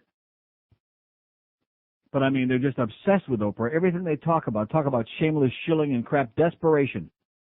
So anyway, she's got the Hellers on there who wrote this quack. Everybody and their brother has ripped off Atkins and has got another low-carb book. But what separates the Hellers from everybody else is they have this binge meal you can do, this reward meal, whatever they call it. And I'm going to tell you, it's the biggest pile of crap. You talk about leading people down the path, and, of course, Oprah's eyes are lighting up like a pinball machine. And they got this big plate. Here's a bunch of chicken. I mean, she loves the chicken, Oh, yeah, fried chicken. And here, this is the reward meal, You go, girl. Oh, not right there on the floor. Fried chicken, and then there was some asparagus, and then there was a big thing of macaroni and cheese. And she says, oh, you can also have apple pie with ice cream, but if you do that, you have to balance it out, so you have to have more fried chicken. And Oprah went, all right. This is the reward meal. This is how you learn, See, I'm convinced, I know that this sounds crazy, I'm convinced you just got to stop eating. Just eat minuscule amounts. That's the only thing that's going to work for me. I have tried everything but standing on my head. And then, of course, you come up with a day like yesterday when you're ready to blow your brains out, and the stress eating kicks in from this place. I got the opposite thing, thank God. No, I did in the beginning. I got that. I was so neurotic and psychotic. I wasn't even hungry. I couldn't think about eating. And then a little later in the afternoon, all of a sudden, I thought I made my run to Publix and just ice cream and this whatever. Well, I'm just telling you, that's the way it was. And this morning I get on the scale, tilt. All it did, no numbers, just letters. TILT, tilt. It said, "You fat cow, you." Here's a mobile in Sunny Isles. Hello. Sunny Isles? Yes, sir. Hey, Neil, how you doing? Great. Hey, Dead Joe Rose is unbelievable. He was sucked and blowing so hard this morning, I think his forehead caved in. You know what I'm saying? I turned it right off because I couldn't believe, because I saw most of the game, and I couldn't believe the crap he was talking. It was unbelievable. It's scary. I was at the game, and I didn't know they could fit 70,000 rednecks in one stadium. A lot of wives got beat up last night on the way home, I think. Probably. Hey, one more thing. What a suck-up job that was. Yeah, that's what the guy said. Yeah, we agree. You know, it's ironic. That's what Miami gets for Buffalo ran OJ out of town. That was their first son. They ran him out of town. They shipped him down here. I heard him and JJ were golfing this weekend, so that's what they get. So, out of material, Neil. Okay. Good deal. 5670560, pound 560 on the AT&T wireless line. And see, I'll say it again. I've said this many times in the past. The people in this town, they don't know the difference between being a sports fan, between liking the team, and knowing whether your team is good, mediocre, or blows. They think that if you're a fan, you have to lie to yourself. You have to delude yourself. Oh, we're the best. We're number one, man. That's being a fan. No, that's called being a moron. That's called being a sports nerd. Which, thank God for the sports nerds, or this place we'd be playing Hungarian mazurkas 20 hours a day if it weren't for the sports nerds. Here's Fort Lauderdale. Hello. Hello? Yes, sir. Okay. Got several comments about I'm a first-time caller. All right. Got several comments on the game last night. There was one time, it was at the end of the first half, and they had a first down. Miami did inside the Buffalo 20-yard line. Yes, sir. And they ran 3 plays, and they didn't score. Then they kicked a field goal. That was the end of the half. Right. And I had several buddies over here and to watch the game with me. And by the way, nice job on third down, guys, last night. 1 for 14. Let's hear it. Yeah, real good. Let's play, baby. That's what it's all about. Real good. That's being really special. And I told my buddies, I said, we got 1 half to go, but they don't deserve to win this game. That's right. They Because, didn't. they didn't even try to get into the end zone. I mean, Marino, he threw it 1 time into the end zone and connected for his only touchdown. Yeah. He didn't even try to get into the end zone right. any other times. Mm-hmm. He doesn't throw the ball down the field, for goodness sake. Yeah. Mandich made that comment last night. And speaking of Mandich, I listened to the entire broadcast. Mandich and what's his name? Yeah. What's his name? What's his name? And Mandich always makes a comment about the Bills. He says, the Bills, with Ted Washington and Bruce Smith and those other big guys, they'll melt down in the Miami Heat. Yeah. He always says that. Uh-huh. It never happens. No. Never happens. Well, it's wishful thinking, He's under a lot of stress. All right. Yeah. Yeah, right. Okay, pal, listen, I'm glad they had a good time. But I hope the food was good. One other comment Yes, sir. I want to make. I'm sitting home. It's the only reason I would listen to this show. As far as I'm concerned, this show stinks. Thank you. Okay, thank you. Okay, he's at home. That's the only reason he's listening to the show. And as far as he's concerned, the show stinks. Thank you, sir. That was that was great, and I love the way he said it too. Do you like that? That was beautiful. Uh-huh. Thank you. And guess what, pal? You stink. You're as boring as a dog poop. 567-0560, pound 560 on the AT&T wireless. Here's a guy who's home, who's so bored. You know something, that bullet I was talking about before, sir? Excellent. Today would be a good day to check it out. Give it a shot. Here's a mobile in Miami. Hello. Mobile in Miami. Hello? Yes, sir. Hey, I'm down here listening to your show for the first time. I actually live in Tampa. Yeah. And I'm from here, and I've always been a Dolphin fan. Yes, sir. And I got to say, it could be far worse things. I think Marino is one of the greatest quarterbacks to ever be, and I think his game's changed a lot since he doesn't really have receivers.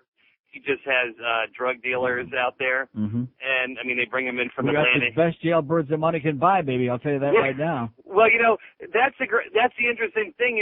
Jimmy seems to be someone that likes to bring back the drug dealers and the drug addicts. He and never the met a problem criminal players. he didn't like. He's obsessed. In fact, he's really jealous. Lawrence Phillips is playing out there in San Francisco.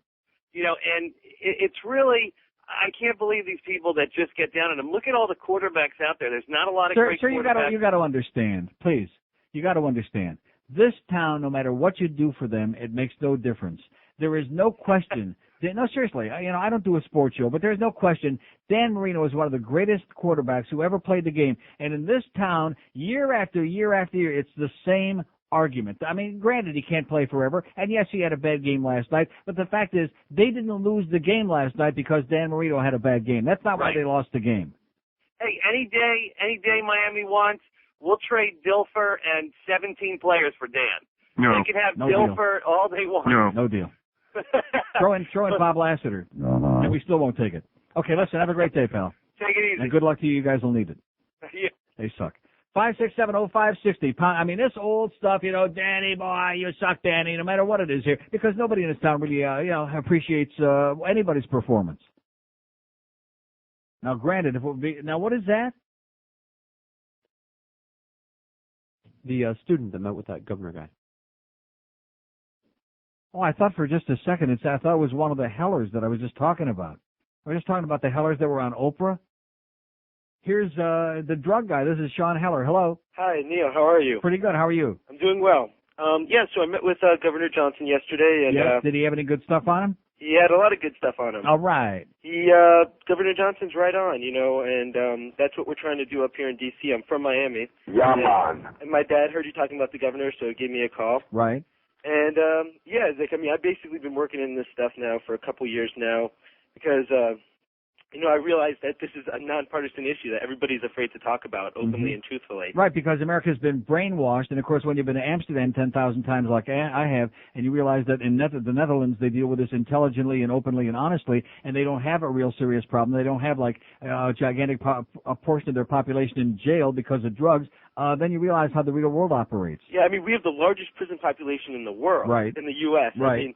And right here in D.C., 50% of young African-American males on any given day are under criminal justice supervision. All right. It just baffles me. Yeah. And so, well, that sounds good, though. That's not a bad idea. At least you'll be safe anyway. Well, I don't know about Get their Schwarzers in jail, man. But let me, real quickly, this is something I think that Hey, listen, by the way, I understand that's where Jimmy's going to be recruiting for the Dolphins for next season. I think this is something that you'll that find gigantic prison population. Yes, sir. Go ahead. I'm sorry. Pretty interesting. In the Drug-Free Century Act, there's a provision called criminal attempt, which is being put forth by the Republicans. And this provision says that if you consider committing a drug offense, you then can be charged and thrown in jail for committing that offense. Mm-hmm. If you think about it. If you think about it. So it's thought crime. Well, how about if you have lust in your heart? Shouldn't you be, how about attempted rape? Well, I think that's the How about next Jimmy step. Carter straight to jail? He had lust in his parts. But, Neil, I'm glad to hear that you're willing to come out on the air and talk I've about been out that on the air for a hypocrisy long that's time. going on. Yeah, but well, listen. Now that the governor is going to have, he's going to complete his second term, he can't run again. He should be the anti-drug czar. You guys should, hire him, sign him up. We will do. Or Okay. attempt to do at least. Okay, keep doing it, Sean. Visit www.ssdp.org. Okay. Thank you. See you. Good luck. Bye-bye. Okay, there's a young man that's working hard. He's working feverishly to stop this so-called war on drugs. Crazy people, man. Oh, yeah, let's fill the jails. Here's another big drug bust. Are we impressed by that? No. No, it's a bunch of crap. Go arrest some rapists and arsonists and child molesters. Go deal with stuff like that and leave the poor weed people alone.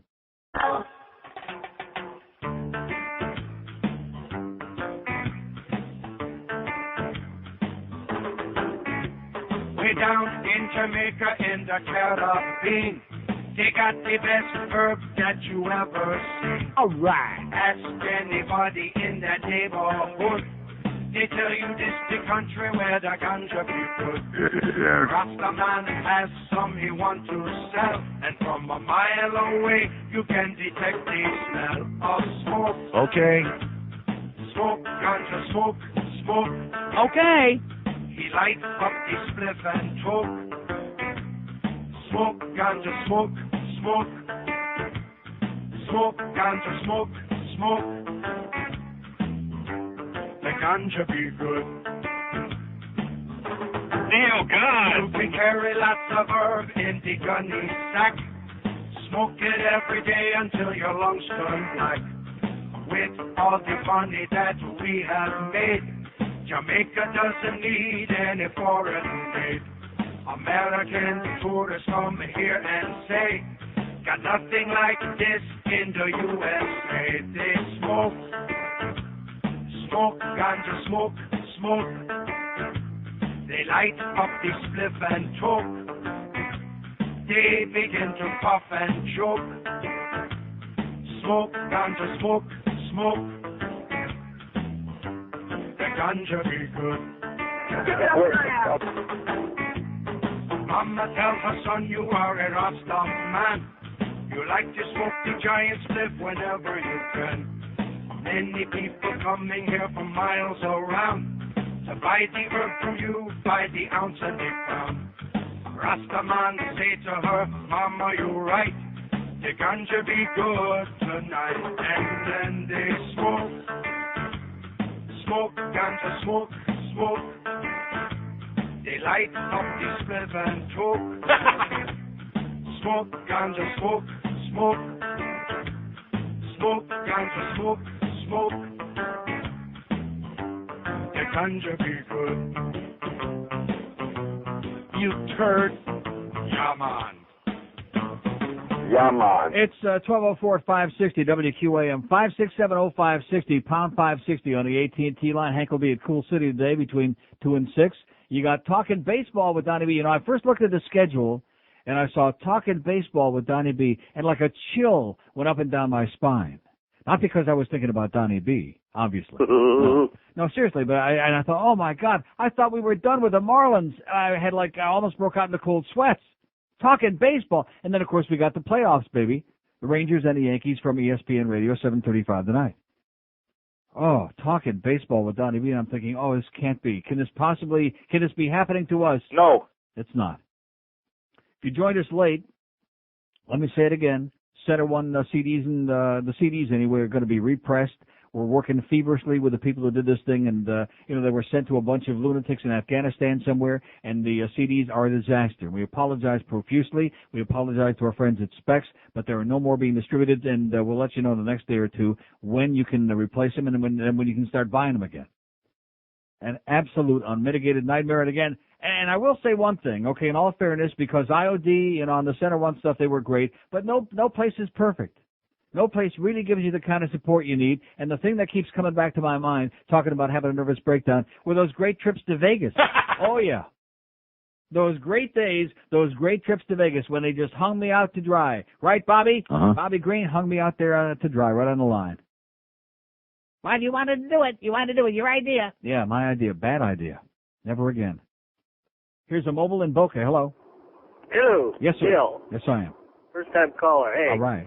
How sweet it is. I'm from Buffalo, and I was very happy to watch that wonderful. Well, I got news for you, pal. Defensive struggle. You won the yesterday. game, but you got nothing to write home about either. It was a pretty embarrassing game all the way around. It was crap. Hey, I'll tell you, it was okay. It was, yeah, if you win, it's okay, but it wasn't a good game. Sir. Okay, that's the end of that. There's another brilliant sports fan. It was okay. It was not okay. It was a crappy game. It was not a good game. Jesus Christ, like I said, can't you at least be objective? Is it possible? No. Just a little bit of honesty, please? No.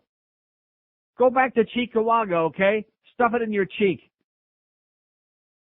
5670560. And I was pulling for the Bills to win a game. I'm not a Dolphin fan. Jimmy makes me want to puke. Jimmy makes me want to get my hands and knees and puke. Jimmy Jailbird Johnson. I can't stand him. Oh, we could be special. We got a shot. We got a shot. Yeah, a lot of your players know about shots. All different kinds of shots. Some in the arm, some in the head. We got a shot. If you won, hey, more power to you. If it makes you feel better as a human being, okay? If it kind of redeems your feeling about yourself as a living and breathing creature. It was a crap game. Michael Mayo, like I said, even though I still can't stand you like poison because of what you did to Dave Halberstam, and even worse because you lied on this show on the phone and promised you'd write a retraction or an apology, and you never did, in spite of all the millions of words of swill you've written in the meantime. Right on target today, Michael Mayo. Oh, by the way, did I ever tell you in Amsterdam what they put on the French fries? Matchup proves utterly boring. Never had, and that's only the headline, which he didn't write. That's all you have to read. You don't have to read all the rest. Terminal. And I also agree with him that on Saturday there were like any one of a whole bunch of college games that were far more exciting and entertaining than that swill that we saw last night. I mean, that was pure, unadulterated, beyond a shadow of a doubt. Crap. Beyond, right, like I said. Here's North Miami Beach. Hello. Hey, Neil, how you doing? Okay, sir. Long time listener, first time caller. All right. All right.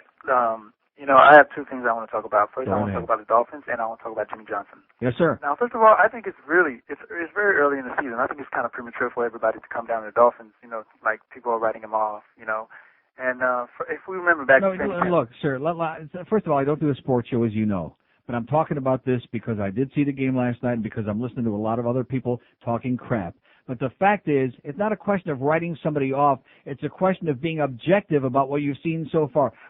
You and I can sit here and conjecture, which I'll leave to the sports nerd shows. We can conjecture about what they're going to do, what they need. I'm not interested in that. No, The fact is that they have played 3 games. They won 2 games against horse crap girls teams, and they got their ass kicked last night with a horrible performance that they should have got given refunds at the door. Yeah, you're absolutely right. They played horrible, no doubt. But I think there's room for improvement. That's all I'm saying. Now, on Jimmy Johnson, people are saying that, well, he recruits so-called criminals, yeah. Criminals out of jail. Okay, Right. I understand this, but Neil, people are such hypocrites. All right. Now, if you remember, back I think last year when he passed up on Randy Moss to draft Avery Johnson, people in this town blasted Jimmy for passing up on Randy Moss. Yeah. When Jimmy knew the reason why he passed up on him because he had trouble pass. All right. So now people are being very hypocritical about this.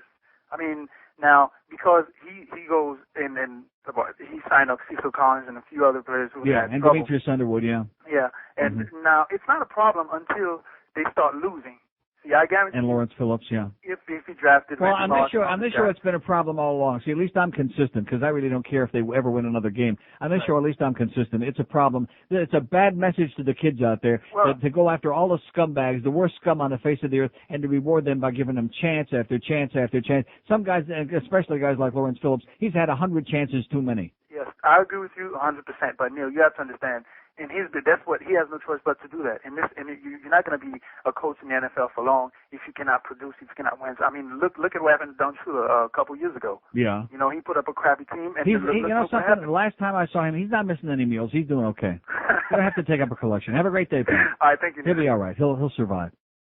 5670560 pound 560 on the AT&T line. 10 past noon at QAM. This is 560 QAM. Don Shula, I got to look for something else to do.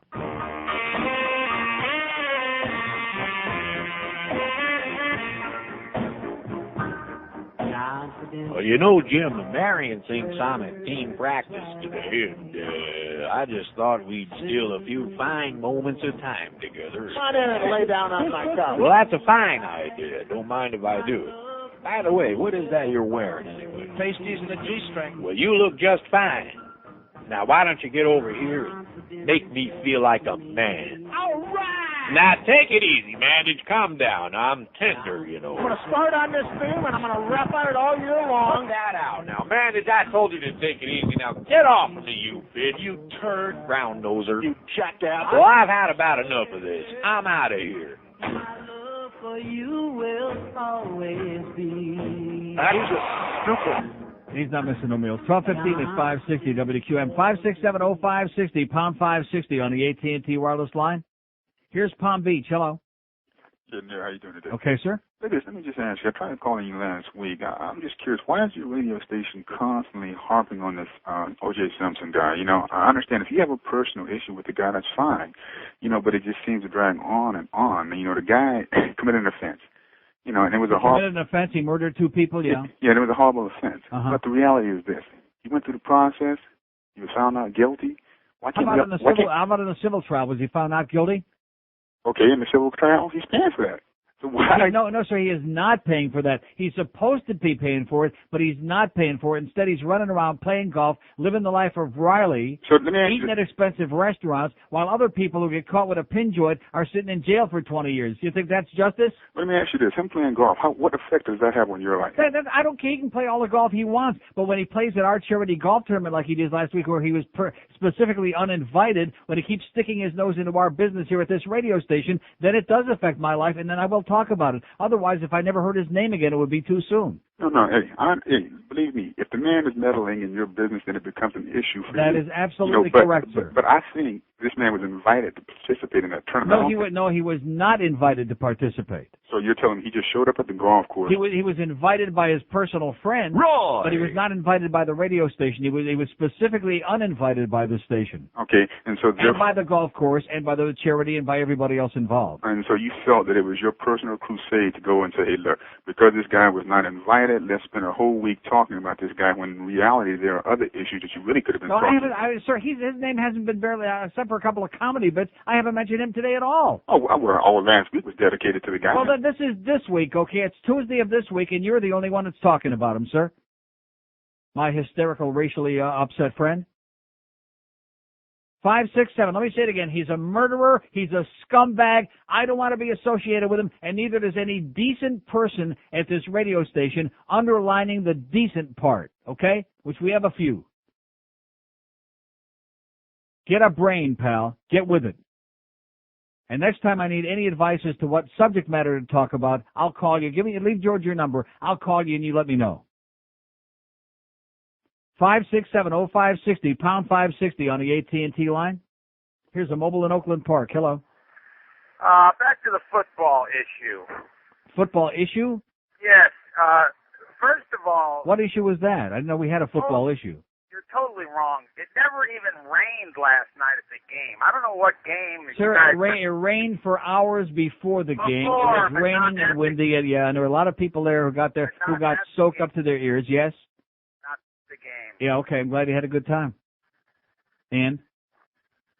Neil, get off the football. Oh, yeah, there you go. There's that same jackass again. 567-0560, the same guy with the stadiums, and pound 560 on the air. You're a moron, pal. You're a sports nerd. Call in on the sports nerd shows after 2, before 10. The sports nerd shows, not 10 to 2, okay? We got our own regular nerds. Let's stick with them, not the sports nerds. We don't want to hear from you. We can't stand you. We're nauseated by you. I hope you get double pneumonia, okay? I hope you paid $100 to park, you moron, you jackass, you. Here's Miami. Hello. Hey, Neil. Yes, sir. How's it going? Okay. Hey, I was at the game last night. I had fun. But you were talking about the thing on 2020. Isn't 2020 an ABC show? Maybe it wasn't on last night because the game was on. No, it must. Well, people here saw it, so it must have been on before the game, or who knows. Oh, okay. That's besides the point. You're running a spot for, the laser eye surgery. Yeah. And Kippy Brown says that he went and did it. Maybe that was a problem last night. He had that laser surgery on his eyes. That could have done it, What the hell was going on? Uh-huh. And the third thing Maybe is... he's cockeyed. You ever think of that? Yeah. The third thing is I sit in section 405, upper deck, front row. Yeah. But in section 402 is where all the action was because first just one girl stood up and flashed her boobs. And then there was another girl on the other end of that section on the same aisle, flashed her boobs. We were going boob flashing back and forth. Georgia would have loved it. All right. We're having more fun up there. Yeah, well, I'm glad there was something entertaining going on in the stands because there sure as hell wasn't on the field. Yeah, I know. And, they lost the game, and, I had to get up and go to work and face reality, and I enjoyed myself. Yeah, you're right. It was pathetic and all that other crap, but I did get out of the house. I did get a little wet, and I saw boobs, and I had a fun time. Look at the tits on that blonde, man. There you go, man. Okay, glad you had a great time. Okay, he said there's a lot of boobs up in 402 is what he said. I'm sure of that. I bet you there was boobs in every section.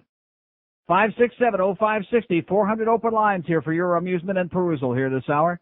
567-0560, pound 560 on the AT&T line. Here's a mobile in Boca. Hello. Mobile in Boca. Hi, Neil. Yes, sir. Hi. Quick question for you.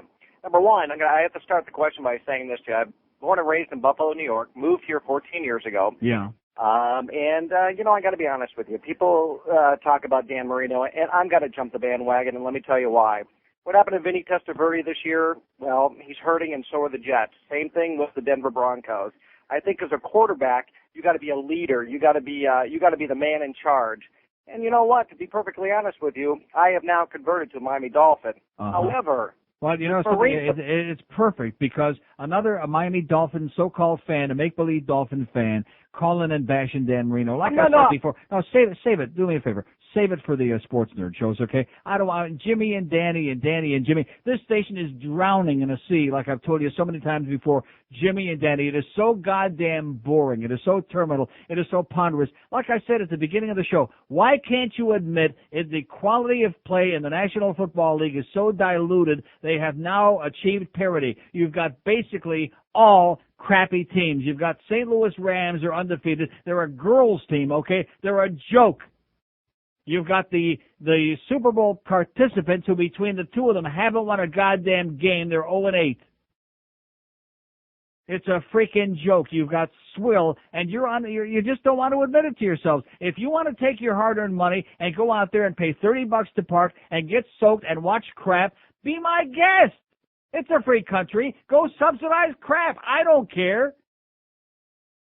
I saw the same game in the comfort of my living room last night that you saw there in the stands if you were there, and it wasn't any better on the TV than it was sitting there, although it was more comfortable. And I could fart in peace. And didn't have to worry about a bunch of slobs and drunks and obnoxious whatever they were. I saw it with my own 6 eyes. I saw what the hell was going on. It was crap. I'm going to tell you, if I would have paid to go to that event and paid a lot of money to park and gone in and be treated to that spectacle, I would have been screaming for a refund. And that goes back again to the sports nerds who continue subsidizing these events, who want the stadiums, who want this, who want that. You know, they could put on a goddamn elephant farting show for 2 hours. You say, oh, gee, it smelled pretty good to me. Sure heard some interesting sounds. Ain't never heard before. Mobile in Coral Springs. Hello. Hey, Neil, how you doing? Okay, sir. First of all, I'd like to say the guy who called about OJ was a complete and total moron. Jackass, a professional sportser. He should go to the closest hospital and have him do a lobotomy immediately. Mm-hmm. What I was originally calling to say, though, is that what you have with the Miami Dolphins is another Huizenga production. Mediocrity packaged in a overhyped package to sell to the morons down to here. The max. Yeah, we could be something special. This could be. I don't know whether to cry or laugh every time I hear that. The man owns the town, unfortunately, the franchise, and the reason is because he is able to sell to the lowest common denominator, and the morons that live down here, that have moved down here from New York, 90% of them. Know what I said before, elephant? He said with an SH, crap. He said that's what he's peddling to you, and you keep buying it, and he's right. He's right. It sounds like the mediocre garbage we had 2 years in a row at first at the Miami Arena and then last year at the Yenta Center. And I'm doing my best to get people out there. The Kings are much improved, by the way. They won their game last night in St. Louis 3-2. They'll be here tomorrow night, and I have a feeling. I mean, I hope everybody comes out, supports the Panthers, but you know something? You put a crappy product on the team year after year, and you keep jacking up the prices, and guess what? A lot of people stay home. Oh, we didn't understand why. You open up a restaurant, and you serve crap. Are people going to come back? No. No. And you promise, you put big signs up, you put big ads on TV, the most delicious, succulent, mouth-watering cuisine in the history of the human race. Come on in for a great taste treat. And if people come in, it tastes like dog droppings. Which, quite frankly, I've used that expression a lot. Never tasted dog droppings, but I've smelled them, and I think I'll pass. I've smelt them. And then, next time you go there, you walk by, you're not going to go in because you don't want anything to do with it. And you look and there's a menu outside and you see they've raised the prices. Same great food, but just slightly increased prices. Are you going to go in? No. No, not unless you're mental defective. Mental defective sounds like some of the sports nerds. Oh, Alonzo, you're so big. The pain from Wayne makes games go down the drain. When Wayne explains his aims, my brain complains. Who's made sport ill-gotten gains? It's Wayne, it's Wayne. Who's a flame has gone down in flames. It's Wayne! It's Wayne! The shame of Wayne was pain upon my brain. I think he's lost it. The strain from Wayne made stains inside my veins. No! Oh, my God. 12:31 at 560 WQAM. Hank will be at Cool City at 2. Then we got the Yankees in Texas playoffs tonight. 5670560, pound 560 on the AT&T wireless line. I think that's a great analogy that I drew. Restaurant serves up crap food, raises the prices, and then can't figure out why you won't come back. Here's Miami. Hello. Hello? Yes, sir. Oh, hi, Ian. Yeah, I hadn't watched a pro football game in about 10 years, but somehow I watched the last period last night. Well, I'm so Garbage product. And you laugh at the product because it's so damn artificial, and you cry for these schleppers who were there who somehow think a Dolphins victory is going to improve their life. But I will say this, it's not as artificial as any of those Miami Heat games and everything that they surround it with. No, the plastic is the word you're looking for. No, it's just, plastic. it's embarrassing. It's just terrible. And Jiggs McDonald blows. He blows. He's better than the guy that they had before on the radio. But he's he was not. just in here this morning. I was having a nice chat with Jiggs. Well, he's a nice guy. Well, I don't think he's that good. And one more thing, the Kings have a really good play, this LePerriere. I don't know if you've seen him. Yeah. But he's very good. Yeah, they're boring though. But it'll be a great game tomorrow night. Yeah, we'll be there. Thanks. Okay, see you. I shouldn't have said that they're boring. Then people will, see, Neil said they're boring. Don't come out. No, come out to see Pavel Bure. We don't give a crap about the Kings and Luke Robitaille and Joseph Stumple and those guys. We care about the goddamn Pavel Bure. Oh! That's what we care about. We love you, Panthers, don't we? Don't we love the Panthers? Come on, let's hear it. I'm listening. 5670560, pound 560 on the AT&T wireless line. Here's North Miami. Hello. Hey, Neil. Yes, sir. I got to agree with you on the one hand that I wouldn't pay to go out and subsidize that professional scam out there every year because they're about as loyal to fans. Oh, why should the fans be loyal to them? They're not loyal at all. Yeah. They got to go to the highest bidder. Mm-hmm. But I disagree with you on the fact that last night's game was not entertaining. I had a ball in the fourth quarter. I stayed at home. I had a ball in the fourth quarter watching Doug Flutie run around those guys. I was in bed. I was long asleep by then. Oh, it was great. My favorite team. Why they insist on putting those games on at 9 o'clock? I mean, why all the ratings were down. They tried at 8 o'clock. You know something? Life has got to be more than just frickin' ratings. I realize they paid $1 billion goddamn dollars for the rights to it, but Jesus Almighty, who in their right mind wants to stay up at 12:45, 1 o'clock in the morning to watch a stupid football game? Well, especially when the two East Coast teams playing, they don't really need to run it so late. Right. But my favorite team is whoever's playing the Dolphins, and I just love it the next day with all the jock sniffers at work. They're all crying, man. They're all crying today. Yeah. Okay, pal. Have a great day. We love you, visiting team, whoever you are, because we know the Dolphins ain't going too far. 56705. I mean, if you had a really good team, I'd say, okay, they're great. I see Super Bowl. I smell deep into the playoffs. I smell something. Oh, man. Who are you kidding? And the guys on this radio station, I mean, right down the line. Oh, yeah, Cecil this and this one that and Jimmy. Something. Oh, give me a break. It's just another, like you said, it's a gay club. They're all taking showers together. They're all squeezing it together. Oh, here's our good close friend, Tim Smith. Hello. Yes, hi. Hi, Tim. Is this Neil? Yes, sir. Yeah, how you doing? Great. I understand you're giving out my home phone number to the world, and they've been calling me. And I thought that was your office No, number. that's We wouldn't my- give out anybody's home number on the air. That's my home telephone number. Well, we apologize profusely. Okay, well, I think you're giving out some erroneous information. I thought I'd call and try to clear it up. Okay, please. Nobody that I know of is talking about any taxpayer-funded ballpark in Fort Lauderdale. Yeah. Well, the plans that are being floated are talking about either a user tax surcharge on baseball tickets. Yeah. Or maybe a penny increase per dollar in the hotel bed tax. Hotel bed tax and the car rental tax, that's still tax money that would be raised by the county. Well, it may be, but it's not a local taxpayer-funded effort, and that's what these people that are calling me are thinking, that we're talking about raising property values. Nobody has ever said that. Nobody has ever that's what they're saying when they call me, Neil. Well, they must be hard of hearing, I guess. And another. But let me say it again. In the same, even though it's in a different newspaper, in the Herald today is the article "Schools Bursting at the Seams in Broward Again," and officials seriously underestimate the surge of students. We've got all these overcrowded schools. We've got all these kids going to schools in portable classrooms, and the idea that any politician in Dade or Broward is advocating raising any kind of tax revenues to go to build a multi-millionaire stadium is, I to hear me, you, is Neil, but unacceptable. do you think that what we ought to be doing is raising taxes to give more money to the school board? Is that your opinion?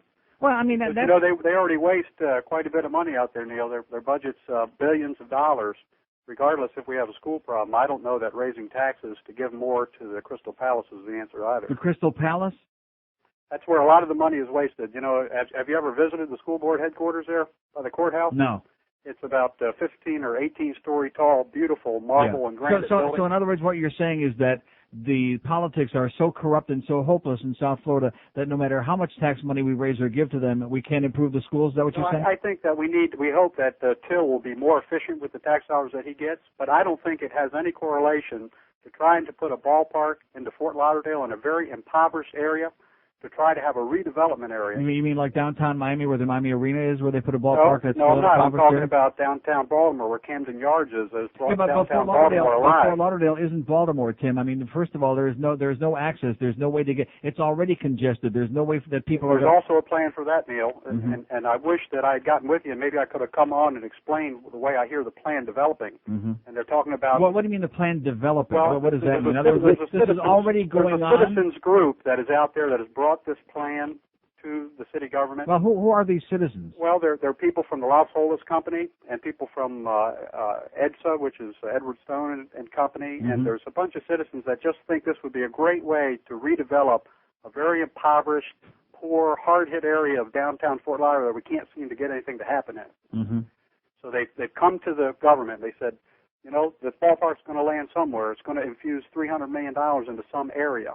Why don't we see it's going to infuse $300 million?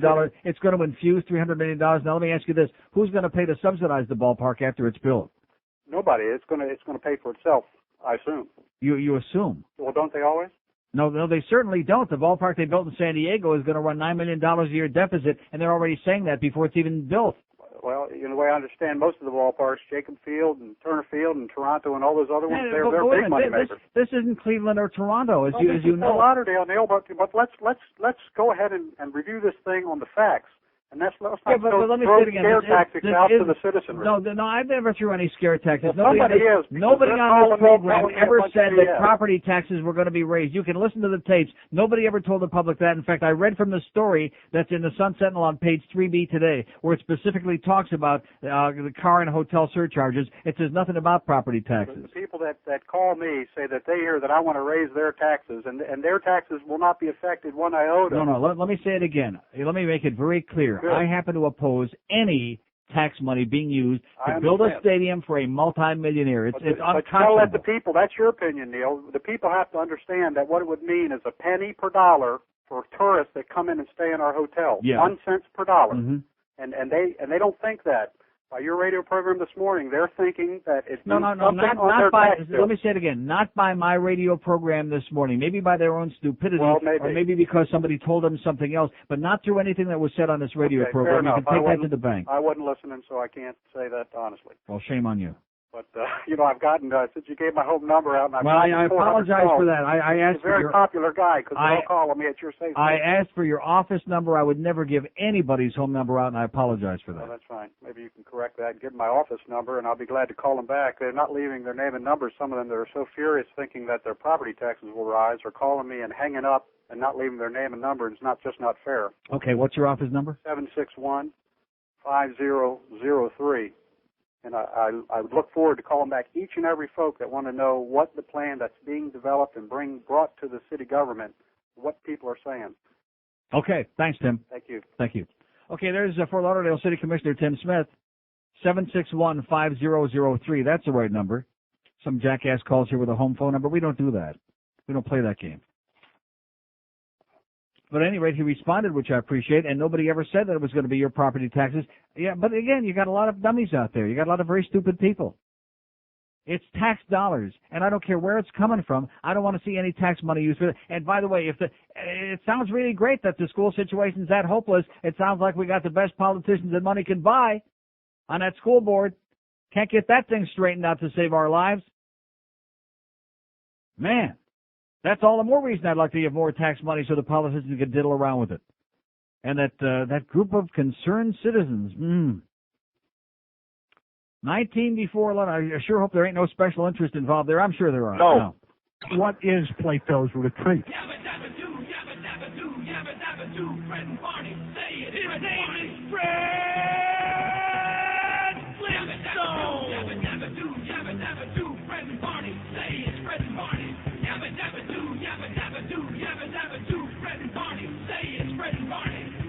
The family that we call the Flintstones. The car is made out of dinosaur bones.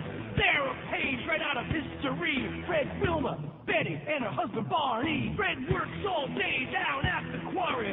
Wilma handles pebbles, you know the story. You have Dino and Bam Bam, Mr. Slate, and the Great Kazoo. It wasn't that great. They stopped the car with the three-toed feet, and they played the records with a bird's big beak. Some days maybe Fred will win the fight, and that cat will stay out for the night. When the boss yanks the feathers on the bird's rear end, the episode ain't over, it just began. I hope you dig my prehistoric rhyme, so turn on the tube and have a gay old time. Yabba dabba doo, yabba dabba doo, yabba dabba doo, Fred and Barney, say it's Fred and Barney. Yabba dabba doo, yabba dabba doo, yabba dabba doo, Fred and Barney, say it's Fred and Barney. 12:45 at 560 WQAM. I don't know whether to laugh or cry. You know, I asked Tim Smith about who's going to pay, just like the American Airlines Arena. Oh, you don't have to worry. Mickey Harrison's putting up all the money. Which, number one, that's a lie. But number two, when that arena winds up losing its ass, which it possibly can, the taxpayers in Dade County are the ones who are going to have to subsidize it in a city that's basically bankrupt, that the state keeps threatening to take over. And the same thing will happen there. And, all this business about, well, if we can just get the retractable roof dome stadium, and then we can afford to go out and put together a competitive team. Yeah, like the Orioles and the Dodgers, right? With that $80 million payroll, losing their ass game after game. The people in this town going to support that? No. And then what's going to happen? Then who's going to be left with the rubble there when it turns into a losing proposition? What are you going to do then? Who's going to subsidize it? Jacobs Field my ass. This ain't Cleveland, okay? And Toronto, what the hell has this got to do with Toronto? The Sky Dome was built on a goddamn lakefront. It wasn't built in a slum. They didn't renovate any part of town to put in the Sky Dome. There are no slums in Toronto. And the worst thing that I hear, and I don't want to get anybody panicky, is these concerned citizens who are getting together. Sounds to me just like what always goes on in this town. Behind closed doors, they've already got this master plan drawn up where we're going to have all these roads and all the roads will lead to downtown Fort Lauderdale, to the stadium that's going to be there. Not to mention all the people who are going to be displaced, by the way. If you think that John Henry is going to be the panacea for Fort Lauderdale, boy, you got a real thought coming. He's just looking for the biggest sucker he can find. Who's going to give him the best deal? Give him. Who's going to squeeze it out of whoever? He doesn't care where it comes from. He doesn't care whether it's tourist money, your money, whose money. That's all John Henry cares. Who's going to make him the best goddamn offer he can't refuse? All this propaganda and bullcrap. And let me say this also. If the Broward County School Board and if all the school boards are as inept as Tim Smith just told us here on this radio show, why aren't the local politicians screaming bloody murder about that instead of wasting all their time trying to consort with this multimillionaire to help him get a stadium built? That should be the number one priority, is the kids and getting a decent education system that people can be proud of, and having people walking around in this town with an IQ bigger than their penis. That's what our people ought to be concerned about. Not building yet another goddamn sports facility. Pretty soon we'll have a stadium and a ballpark in every street corner here. Like the frickin' Miami Arena. Anybody seen any sporting events there lately? No. How the Matadors doing? No. How's that new WNBA team doing? Crazy people and their play toys, and they want somebody else to pay for it. Here's Miami. Hello. Miami. Going once. Going twice. Adios. 567-0560, pound 560 on the AT&T line. Here's a mobile in Miami. Hello. Hi, Neil. How you doing? Okay, sir. First of all, that guy should be ashamed of himself for even wasting his time discussing a baseball stadium. Second of all, I found out in my life that there's one thing I know, and you'll probably agree with this based on some of your dealings at the radio station. Mm-hmm. As soon as somebody comes running to you with this plan that they've taken their time and energy to work out so that it's going to be wonderful for you, what it really means it's going to be wonderful for them. Right, of course. It's called self-serving. That's it. He shouldn't even be discussing this. Let John Henry worry about the stadium. Will you go worry about the things you were elected to worry about? And to give me that sarcastic thing about the Crystal Palace and the Broward School Board meeting over there and how it's hopeless, I mean, well, what kind of an answer is that? What kind of a response is that? In other words, there's nobody else. We're just kind of like left in limbo, and the kids are left for whatever crap they get from the school board members. Why isn't he out there instead of calling me about that? Why isn't he on the goddamn local news? Why isn't he being quoted in the newspaper this morning as saying that instead of wasting his time talking about a baseball stadium that's supposed to save downtown Fort Lauderdale? Because that's in his interest to talk about a baseball stadium, and it's in his interest to hand off the ball about the school system, which they're destroying anyway. Yeah. The other comment, I didn't even call about that, but you had this guy on. As far your overall view of the NFL football that's going on is correct, and the proof and point was there were 5 games available this weekend on TV, including Sunday and last night's game, and there was only one good one. That was the Seattle Open. Small dish, all the games were available. Well, I mean, if you have the small dish, yeah. But right. I'm saying there were 5 games available over the weekend if you don't have the small dish. Mm-hmm. And of those 5 games, only one of them was any good. Yeah. Competitive and a pretty well played game. I mean, these guys, how can they be out there since July practicing 4 hours a day and play like that? How is that possible, to call yourself a professional? And to be getting the kind of salaries that these guys are getting. This is the thing that really galls me, is that professional athletes getting more and more and more money. Nobody can ever give them enough. And finally, thank God this year, most of the owners in the National Hockey League have gotten together, and they finally have decided, okay, we're drawing the line. We're not going to get sucked in so that we all wind up drowning and choking on our own excessive salaries. And they've said no to a lot of these guys. And if you don't want to play, like Glenn Sather said to Mike Greer in Edmonton, enjoy your retirement, okay? That's the greatest line I ever heard in my life. I hope you enjoy your retirement, because $1 million a year wasn't enough for this kid. And so far, specifically on the Dolphins, there seem to be a couple of guys that are above this criticism, and it's this guy Gogan and Donnelly. They're paying these guys pretty big money, these linemen, and for my money, they couldn't push you out of the way. Yeah. What's going on with that? Nobody ever talked. It's always, Marino or Martin or OJ or this way. It's never about how soft these guys are. Don't say OJ. That guy will call back again. Sorry. Okay, have a great day. Take care, Neil. Bye-bye. Oh, wrong, OJ.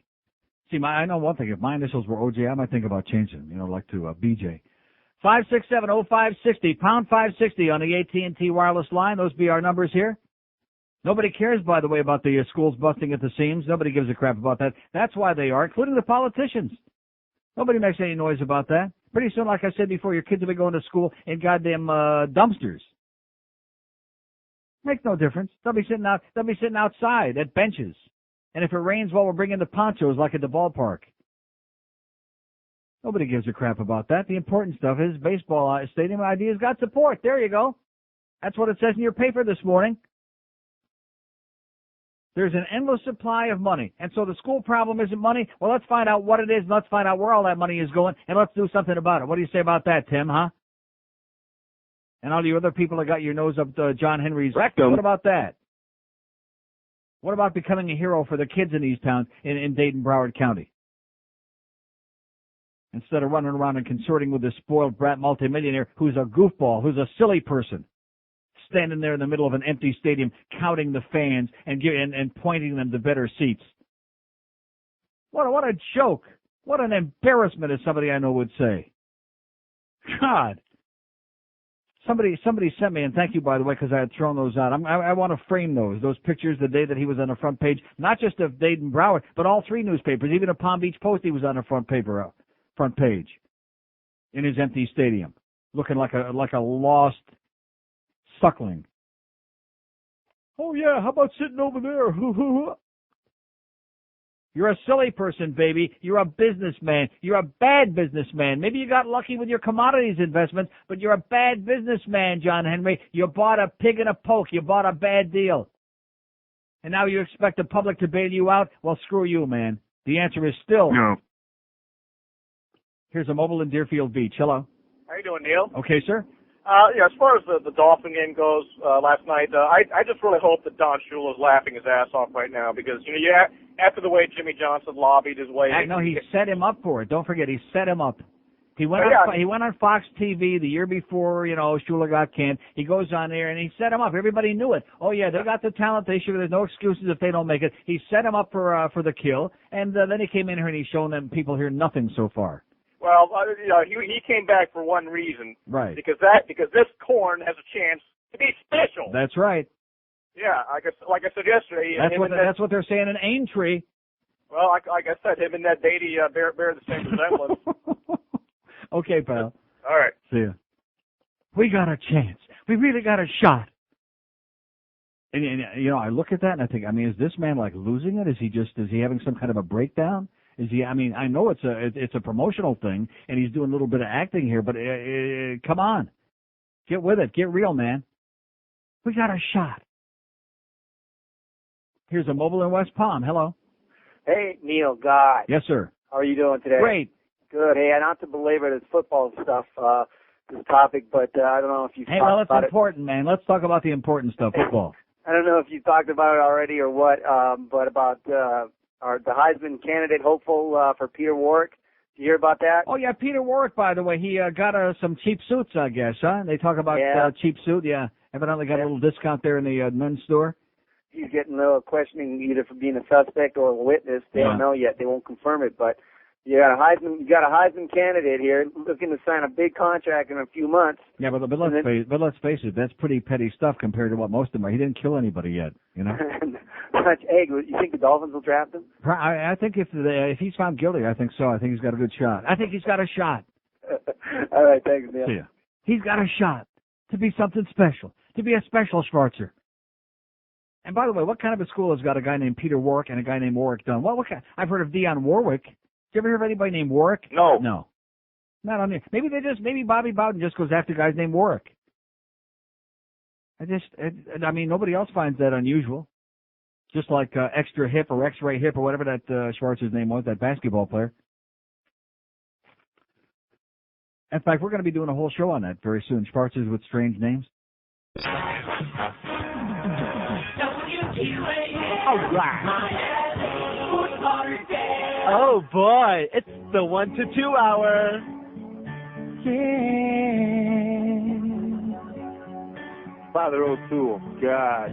We dance like daisies, we sing like the seas, but we must tell you, we swear we're not gay.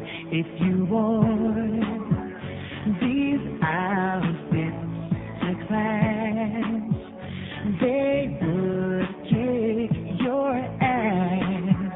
Regardless, we swear we're not gay. We look like interior designers. We sing like a bunch of girly whiners. But we're steady. Our agent says we gotta say, we swear we're not gay.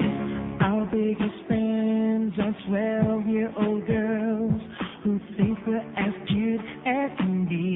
Yeah, but as they get older, they all figure out we're hiding our latency. All right. One thing is for sure, we get manicures.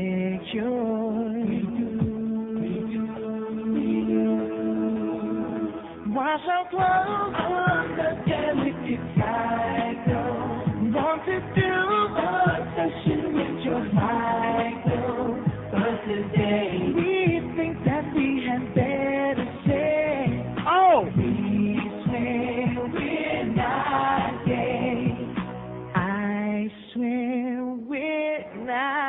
103, we believe you. Do we believe him? No. Well, 103 at 560 WQAM. So anyway, if I were a politician, let's say in Fort Lauderdale, and I owned a piece of property in the 700 block of Northeast 5th Terrace, which is in the middle of that depressed area that our friend Tim Smith was talking about before, I'd probably be a very concerned citizen too, and be working feverishly to try to get together with whomever possible to get something done, to upgrade that area, to increase my property values.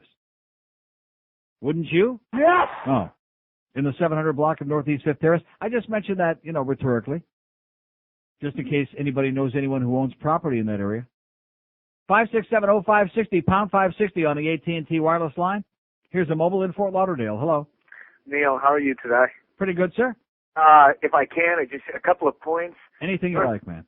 First of all, the arrogance of Mr. Smith that when the issue of clarification came up to the taxation and where it would come from, as soon as you raised the fact that, okay, fine, it wasn't a property tax issue and it was never said, his point was, well, it's not a property tax issue, says we shouldn't count. It's still tax dollars. It's tax dollars. It's tax revenue that we're able to raise. No business asking for. Right. We've already got coddle breaks on taxation to begin with.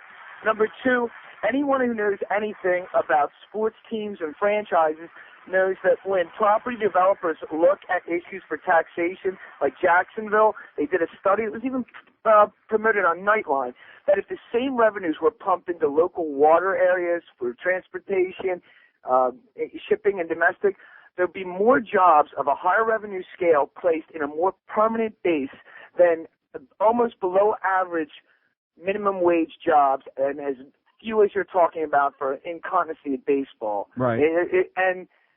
And it's even more than that. The arrogance of this guy, the way he seemed like, hey, you know what, Broward, they don't do a good job with their money anyway, so why aren't we entitled to try and take those tax dollars and do something better with it? You're just not. And I'll be damned if I'm going to...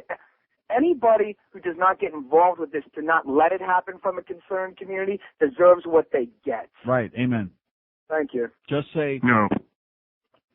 He's pissed off and fired up, baby. 5670560, pound 560 on the AT&T wireless line. And didn't I just read that editorial here not too many days ago? Not an editorial. I only wish it was on the editorial page, but an article from the op-ed page documenting the fact that rarely is there any significant revenue raised by placing ballparks in any of these areas. Minimal to non-existent. Here's Palm Beach. Hello. Hey, how you doing? Okay, sir. I just want to give hats off to you making that guy Tim sound like a real sphincter muscle. And the funniest thing about that was he compared Broward County to Toronto. Right. I mean, that doesn't take any joke. brains. I wonder if I should have asked him if he's ever been in Toronto. I know, right? And I have another quick question about hockey. I haven't had cable because I've been moving. Did the Bruins sign Byron Dafoe back? No. That's our problem, man. Didn't sign him, and they didn't sign Dmitry Kristich. And if you would have seen the way they played in Toronto last night, you would have cried. And this kid that they played, I can't think of his name, not Tallis, but the other goalie they got, he played great. It was his first game he ever played in the NHL. He stood on his head. The Leafs outshot him 16-3 in the first period. It could have been, instead of 4-0, it could have been like 12-0 Toronto, Wow. and the Bruins really looked bad. Well, I had big hopes for him this year. Is there still a chance they can sign Dafoe back? Or? He wants $4 million a year. They're $1 million apart. Eesh. All right, well, thanks a lot for your time, man. Okay. Take care. And again, like the guy said yesterday, knowing Harry Sinden, who is a cheap bastard. But the fact is, you got to draw the line somewhere, because if every sport gets to be the same way in 5-10 years, they're all going to be out of business. All you sports nerds out there, you're going to be sitting around playing tiddlywinks or playing with each other or with yourselves, because it's not a deal where the sky's the limit. They've already outpriced the majority of the public. Can't afford these prices to subsidize these rich illiterate assholes. At least the hockey players, most of them can speak English, except the European players. Right, Terry Murray? Oh, yeah, speak English. Come on. 5670560, pound 560 on the AT&T line. That's why we like Terry Murray. He may not have them play it at their best, but he's got them speaking English. How's it going, Terry? You idiot. Here's a mobile in Fort Lauderdale. Hello. Uncle God. Yes, sir. How are you? Great. Great show. Making a big comeback, sir. Sounds good. Listen, did I hear you say a little while back that Ed Till was going to be on the radio down here? Yes, sir. Ed freaking Till? That's right. Isn't that embarrassing? Another one of Pete Bolger's great discoveries. Oh! Yeah. I remember listening to that jackass up in Orlando on that hillbilly talk show up there. Yeah. This guy's gotten fired in more markets than any 10 people I know put together. And then he was out in L.A. for a while, I heard. Uh-huh. The worst talk radio I've ever heard. Anyways, and in regards to that bushy-eyed, pencil-necked, deep John Henry, Uh-huh. I think he should just reach in his own pockets, don't you think? I don't think you'll find anything, but okay, thank you. Just take a look at him. You think there's anything in his pocket? No. No, not deep down in there. Maybe in his bank account, but not in his pockets. 567-0560, pound 560 on the AT&T wireless line. 8 minutes after 1 at QAM. Hank will be out at Cool City today. And then, of course, we'll have Donnie B talking baseball to get you ready for the baseball playoffs. At least the baseball playoffs ought to be pretty good. Ought to be pretty entertaining. I mean, baseball is a very boring sport when it's, like last night. Oh, that Mets-Reds game, so disappointing. After that tremendous conclusion to their seasons and the terminal. No low contender. It was over the second batter. Here's a 2-run homer. That's the end of the game. But at least the playoffs in the series usually are something to get excited about, as opposed to the other 162 games. I want to bang you in the butt, honey.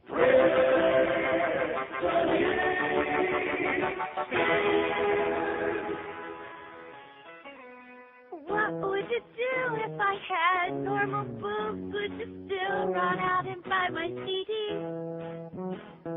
Do you get along when I streak out a song, despite how much I sing? Off key. I get by with implants in my breast. I get guys with implants in my breast. I don't have to try with implants in my breast. If you audition for anybody, I only had to pull my panties down. Are they pleased with your body? Yeah, not to mention where I put my mouth. Can you succeed by just spreading your legs? Yes, it doesn't matter if it's a girl or a guy. How low will you be, sweet and just 17? Well, at least until I'm out of rehab at 35.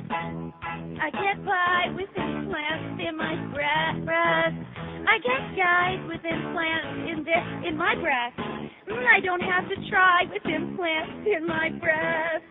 Have you pleased your backstage mommy? She lives through me vicariously. Don't tease for the money. All right. In this business, that's the most important thing. Yeah. I might get by with implants in my breast. Yeah. 1:15 at 560 WQAM. We have an open line somewhere. 567-0560, pound 560. That's breast by test. Oh, God. Pound 560 on the AT&T wireless line. So that's pretty interesting news you told me about our new 800 number that's coming, the one line. Well, you got to start slowly, We don't want to overdo it. Might actually cost them some money. Here's Sunrise. Hello.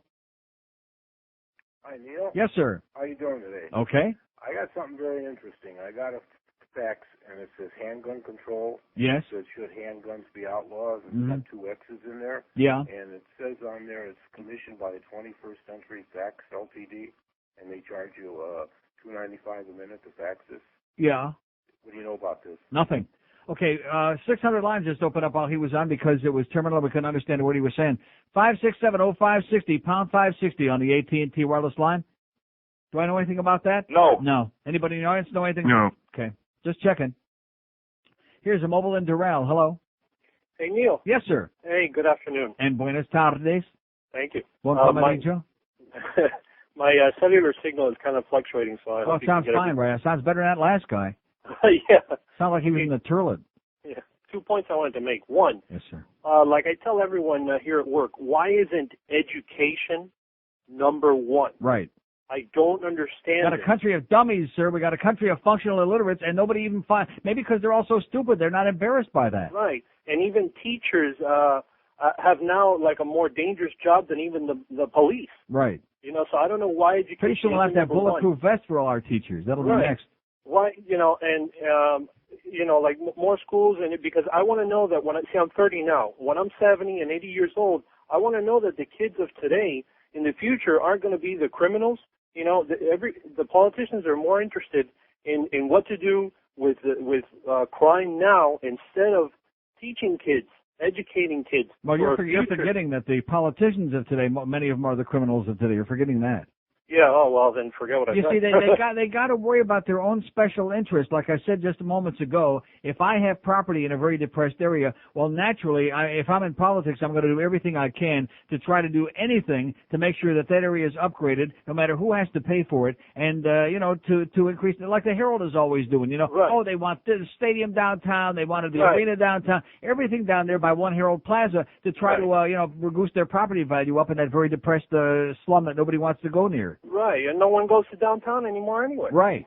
Unless we're forced to see whatever when the arena used to be there. Well, exactly. It still is, but the last point I wanted to make is if we want to see athletes play at 100%, be at every practice, stay out of jail, and see the best games in the history of our lives, you know what you do? You pay their salary after the season's over. Okay. What do you think of that? Okay. Because I know if I get my salary in the beginning of the year, for the rest of the whole year, I'm going to make excuses and my job level is going to go down. I got a better idea for this place. I'll take mine all up front. Oh, all right. Have a great day, pal. Thanks. Yeah, as of yesterday, let's just give me a check for the next 3 years, okay? See if I show up tomorrow. I'll tell you one thing I discovered. That works real well. When you tell me you're not going to be here tomorrow, that works very well. All of a sudden, they start reacting. And I was very serious. I already told you were going to do the show today. Because you can only push people so far. I mean, we're drowning over here, man. We're dying in a sea of embarrassment and humiliation and psychosis. Like I said before, every goddamn bone, although I feel better now, almost good enough to eat. That's bad. No more eating. Did we get any calls on 2020? No. The guy's right. Maybe it wasn't on here. It was on here. Well, how come I haven't had one call on it? On the Atkins diet. Maybe all these people saw Oprah yesterday, all the housewives out there watched Oprah with that Heller diet, and they're eating their macaroni and cheese now. Oh, nobody cares? The fat people don't care. The skinny people don't care. Yeah, but Jesse Ventura cared. He says, shove your ass away from the table, you fat bastards, you fat effers. That's what he said. Or he said fat heifers. Is that what it was? Effers or heifers? Well, with Jesse, you never know for sure. Love that Jesse Ventura, baby. He's my kind of guy. And that damn governor of New Mexico, Governor Gary Johnson. That's right. A lot of you guys go over there and kiss his Johnson, okay? Because here's a guy that says drugs should be legalized, that the war on drugs is a farce, it's a joke, and all these poor bastards in jail. Like I've told you a million times before, and now finally there's a little bit of light, a little ray of light. Naturally, they're going to try to squash them like a bug because they got to perpetuate their own bureaucracies. The DEA and all these other maniacs, these lunatics. Crazy people. Go to a civilized place. And here's an example. Marijuana Club opens Montreal branch. How do you like that? Yeah, man. A club selling marijuana for medicinal use opened Friday. This is last Friday, despite police warnings that they'll enforce Canada's drug laws. You think they're going to enforce? No. No. Police said they'll investigate the Compassion Club, but it'll be up to a Crown prosecutor to decide if charges are filed. Organizers wouldn't say if there was pot on the premises or if they had sold any to AIDS sufferers or those with chronic pain or illnesses. Similar clubs exist in Toronto and Vancouver, eh? How do you like that? Yeah, man. Commander Andre Lapointe said police feel compassion for people who need marijuana for health reasons, even though it's illegal. Our mandate is to apply the law in the most humanitarian way possible, he said. In other words, basically, look the other way. How do you like that? They're smoking pot openly on the streets of Vancouver. Is anybody arresting them? No. No. Because the Vancouver police, their line is, we enforce the important laws to protect the public. Those are the laws that we enforce. We're not here to harass the public like the police in the frickin' US of A, in that police state, United States. And that's exactly what this goddamn country is. And don't you ever forget it. It's a frickin' police state. We got the marijuana police. We got the sex police. We got the farting police. What it'll be next? The sneezing police. That'll be next. Here's Miami. Hello. Neil. Yes, sir. How you doing, Neil? Okay. 2 things real quick, Neil. Number one, You think when American Airlines Arena is all built, you think that Mickey Harrison's going to go up to the upper bowl and say, can you please come and sit with us down here? There's better seats down here. You know, because that's going to be next for the heat. And number 2, Neil. And by the way, isn't it a shame that they're having such a tough time selling all those seats out at the American Airlines Arena? I know, right? Neil, number 2, I watched the game last night, Neil. But I have to be realistic, like you say. The Dolphins have no shot, Jimmy. How's that? They have no shot at all. And then Dan Bastard still writes a damn stupid column saying, we have enough to win it up. We have enough to win it up. We're still a Super Bowl contender. You know, based on what? They played 3 games. They lost. They beat a team that is 0-4. They beat a team that's 1-2 or 1-3, whatever they are, and that couldn't beat a girls' team, Arizona. And what is their claim to fame? And they got beat by a team last night that was struggling so bad that, embarrassing. One more thing, Neil. John Henry, you blow, baby. Okay, thank you. Yeah, I got news for you, John Henry. You're not going to find no support in this joint. I must be crazy. I must be nuts. You're bleeding the lifeblood out of this place. I'll tell you that right now, okay? You're causing lots of grief and sorrows for us. Why don't you just pick up your old kit bag and move to goddamn wherever you want? Wilmington, somewhere, anywhere, Geneva, New York. We don't care. We wish you all the luck in the world. Just say goodbye, John Henry. Take your horseball organization and stop trying to shove it down our throats. Last time I heard, it's illegal to shove it down our throats, especially in Broward. That's what Ken Jennings said. That asshole. Oh yeah, I see Buddy Nevins. He's probably pushing for Ken Jennings.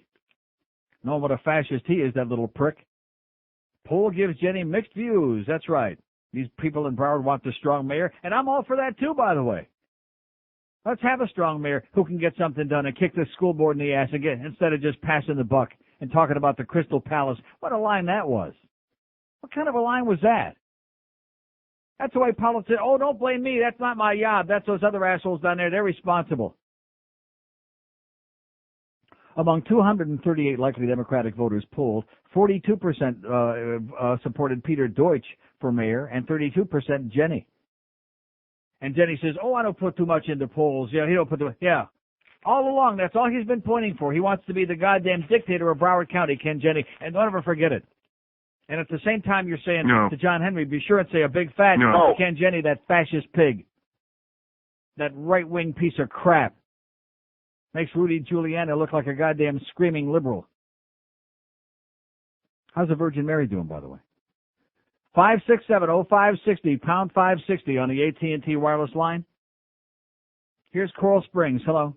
Neil, first I'd like to say you're being much too kind to Ken Jennings. Yeah. Because he's even worse than a fascist pig. The other thing is, the guy who called before with his brilliant plan to pay athletes at the end of the year. Baseball players are paid twice a month. Football players are paid once after each game. Yeah. So it's not like they receive all their money up front. Right. Now, why do I turn on WQAM at noon? To hear you. Yeah. Why do people go to ball games? To see the players. These are the stars of their show, just like you're the star of your show. And they deserve whatever the market will bear, just like whatever the market will bear for you. And I think that professional athletes... Don't make a comparison. It doesn't cost you anything to listen to this program. Well, but I pay for it in the costs that are passed on of the products that I buy from your sponsors. You don't have... I mean, we appreciate it if you subsidize the sponsors, but you don't have to. There's no requirement that it would ever cost you a dime to listen to this program. Oh, I agree. I don't think that the team should be subsidized. Don't get me wrong. Yeah. Don't get me wrong. I'm not calling for that. I wouldn't pay 2 cents to give John Henry a stadium for this piece of crap ball club that he has here. But the point I am trying to make is that I would be in favor of players having a limit on how much they can make when there's a limit placed on how much the owners can make on their investment. Because players are investing their lives. I mean, look at Dan Marino. The poor guy can barely walk. He's invested his blood, sweat, tears, his body. When he's done playing, he's going to have his knees replaced, and God only knows he probably can't even bend over to pick up his kids. Yeah. He's invested that. Yeah. And Wayne Huizenga has invested his money.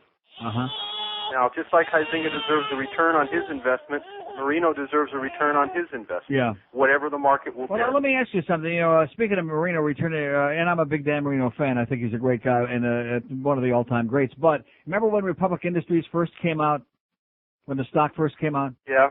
Danny Marino was one of those people that was on the inside, him and Shula and a couple of others of Wayne's buddies, to be able to buy it at $3 a share, and it went up to like 48, for whatever it was.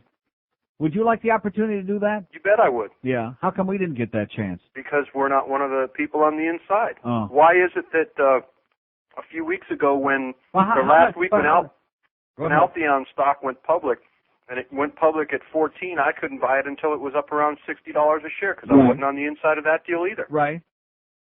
So, but I don't share your tremendous sympathy that you feel for these guys. Most of these guys are making enormous amounts of money. Tremendous percentage of them have minimal education. Oh, I agree. Yeah. However, you can be on the radio until you can't speak or fart anymore. Right. Those guys can only, if they're lucky, be ball players for 5 years. They've got to make what 5 they years? can while it's good. 5 years? If they're lucky. 8, 10 years, yeah. Well, no, the average career. Oh, you're talking about football players. Football, baseball as well. No, the baseball's average... not 5 years. No. Yeah, I'm telling you. I don't believe that. It's factual. Okay. You can get it from the commissioner's office. Yeah. Well, The average you get career... a lot of crap from the commissioner's office. The average career... So what are you saying? That the sky's the limit, whatever the market will bear is what they should be getting? That's correct. So in other words, if... Because they're the ones that the fans come out to see. They're the ones that well, guess what? The fans aren't coming out to see, okay? That's the point, pal. The fans aren't coming out to see. That's why you got empty seats. People don't want to buy the American Airlines arena tickets. That's why they don't want to buy all the seats in the Yenta Center, because they've already outpriced themselves. And if you took the corporate seats, the skyboxes and all the big ones, if you took the seats that they buy out of there, how many like average mom and pop, the real fans who give their support, their emotional and tangible support, how many of them could afford to go there? I just want to puke. 128 at 560 QAM. Spread 'em and say cheese. This is Learning to Spell with Donnell. I'll be Donnell Jackson, and today we're going to spell the word money. Spell it with me now. Money. M-O-N-E-Y. Now, let's use it in a sentence. When I finish playing basketball, my knee sure gets stiff. This is Learning to Spell with Donnell. I'll be Donnell Jackson. It's only $50. 133 at 560 WQAM. Let's take up a collection, okay? I'm so emotional from that last guy, and I let him go on like an extra 2 minutes. I extended the break there because I thought he was going to say something. I just want to go out in the streets and take up a collection for all these poor jocks because, hey, I mean, they put all their sweat out there and their energy and their effort, and they're making such a great contribution to society, and they can only play for 5 years and make $3, $4, $6 million a year, you know. How many people in this audience are going to make $3 million in their lifetime? Let's see. If you work from the time you're like, let's say 20 to 65, okay? It's 45 years, right? And if you average, let's say you average during those 45 years you were working, the average might be what? 80,000, 60,000. What kind of work are we talking about? All right, 60,000. 30. That's what is that? Is that possible? Is my math wrong? Let me do it again. I'm very good at math. 30.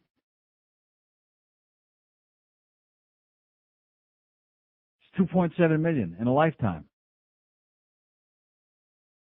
Is that right? Does that sound right to you? How come I'm having such a problem with this? My math, I'm brilliant at math. That's the only thing I know is math. 1, 2, 3, 4, 30. Yeah, $2,700,000 in a lifetime. That these guys are going to go out and make $3, $4 million in a year. Not in a year, in a few months. And then, of course, after they get done playing and their knees give out and all these terrible things happen, then they can go and start preaching like Reggie White. Or like Evander Holy Molyfield. There's a guy. Of course, he ain't playing that kind of sport, but nevertheless. In your entire lifetime, there are a lot of you who aren't going to make what some of these guys are going to make in 1 year for being dumb jocks, for signing an X on a contract somewhere. And let me say it again, as far as what the market will bear, they passed that long time ago. Take away, like I said before the break, all the corporate and the skybox and the big money seats, you haven't got squat left. Here's a mobile in Hollywood. Hello. Hello, Neil. Yes, sir. Okay, my battery's dying. A couple things. Number one. Yes, sir. if a guy's making $50,000 a year in 30-year career, he's going to make $1.5 million right. in 30 years. Right. All right. So your medium of 80 or 60 or whatever number you're using, that's not realistic. I mean, guy's going to make $1.5 million in 30 years of work. But that's not what I called about. I called about the education sector. You know, this guy Tim Smith. Bottom line is that, you know, if they want to improve the Broward schools, why don't they put a penny sales tax for the schools? He says we've already got enough money. The money isn't the problem. It's those bozos in the Crystal Palace, the school board members. They're the problem. No, but I've got two children. I live in Broward. I've got two children. They're 11-year-old twins. They both go to different schools. Right. Because I have one child that goes to a good school because he qualified by grades out in Coral Springs, and my other child qualified for the normal school, which is in my school district. Now, the one child who goes out to the school in Coral Springs, and I'm not going to name names, but this child has books not only at school, but also books to bring home. Now, my other child has no books to bring home. Now, you go into the two schools, which I did recently on an open house night, and the one school in Coral Springs has computers everywhere. Right. I mean, my son's got 2 computer classes, and he's in 6th grade. My daughter, on the other hand, has no computers in any of her classes. So these are both Broward County schools. Great. Now, where's the parity here? None. I mean, you talk about lunches, and lunches, you know, heck, when I was in school, you know, if the lunch it wasn't good, we brought our own lunches. That wasn't a big deal. But the bottom line was what's available in the schools. And I have one school that's got everything and the other school that's got nothing. And they're both the same grade. Yeah. You know, and unconscionable. And the idea that we got kids going to school in portable classrooms is so nauseating and so grotesque to me. And if there is enough money, which we're always hearing, there's enough money, nobody wants to pay any more money for schools down here. Well, if that's the case, then why don't we have like a major scandal here? Why don't we have like a major house cleaning and investigation and find out where all the money is being misspent? Well, you know, there was a caller a couple days ago, and I tried to get through, and I couldn't get through. But the guy was talking about the school districts and that, you know, if we raise taxes and all this stuff, you know, whatever happened to the lottery money? It wasn't a question of, it's not so much how much money is raised, it's where it's going. Yeah. If we raise, you know, taxes and to pay for schools, that's one thing, okay? But what they do, what the politicians do, is they take the money and divert it from one form of government to another form of government, and the school boards get the same amount of money year after year after year, and the money gets diverted somewhere else. You know, I mean, if people really cared about the kids, they would raise taxes and make that mandatory. You know something? If people really cared about the kids, then both newspapers, the Herald and the Sun-Sentinel, would be running big articles every day. Like, instead of writing articles on the front page about who's buying the Marlins and where John Henry wants the new stadium, they'd be running big sections every day about where the money is being misspent, how much money needs to be raised to build the goddamn kind of schools that we need. And that's what we'd be reading about instead of, oh, gee, where does poor John Henry want us to build him a stadium, and how are we going to find the money to do it for him? And have a great day, and thanks. Including the editorials, lead editorials in both newspapers. Oh, it enhances the quality of life. And all a bunch of bullcrap. You're peddling crap, you guys, at the newspapers. That's your specialty. That's what you do and what you know the best. I must be crazy. I must be nuts. Exactly. You're pure, unadulterated peddlers of crap. Make no mistake about it. One page here. Oh, yeah, the schools are bursting at the seams. And here's another story. Oh, yeah, we're trying to find a way to get the baseball stadium idea has support. That's sure going to get the kids a good education, isn't it, huh? That's going to get those kids out of those overcrowded goddamn porta potty, whatever the hell it is that they're in. Man, I'll tell you one thing, and you can take it to the goddamn bank like Wayne said. If this country doesn't have its priorities upside down, then my name is goddamn John Henry, God forbid. That's our poll question, by the way. ¿Quién es más macho, Patrick Henry or John Henry? Patrick Henry said, give me liberty or give me death. John Henry says, give me $300 million. Talk dirty to me. Dear Pants, I don't think I like you anymore. You used to watch me shave. Now all you do is stare at the floor. Oh, dear penis, I don't like you anymore. It used to be you and me, a paper towel and a dirty magazine. That's all we needed to get by. Yes. Now it seems things have changed, and I think that you're the one to blame. Dear penis, I don't like you anymore. He sings, dear Rodney, I don't think I'd like you anymore. 'Cause when you get to drinking, you put me places I've never been before. Dear Rodney, I don't like you anymore. Why can't we just get a grip on our man-to-hand relationship? Come to terms with truly how we feel. If we put our heads together, we just stay home forever, dear penis. I think I like you after all. Oh, and Rodney, while you're shaving, shave my balls. All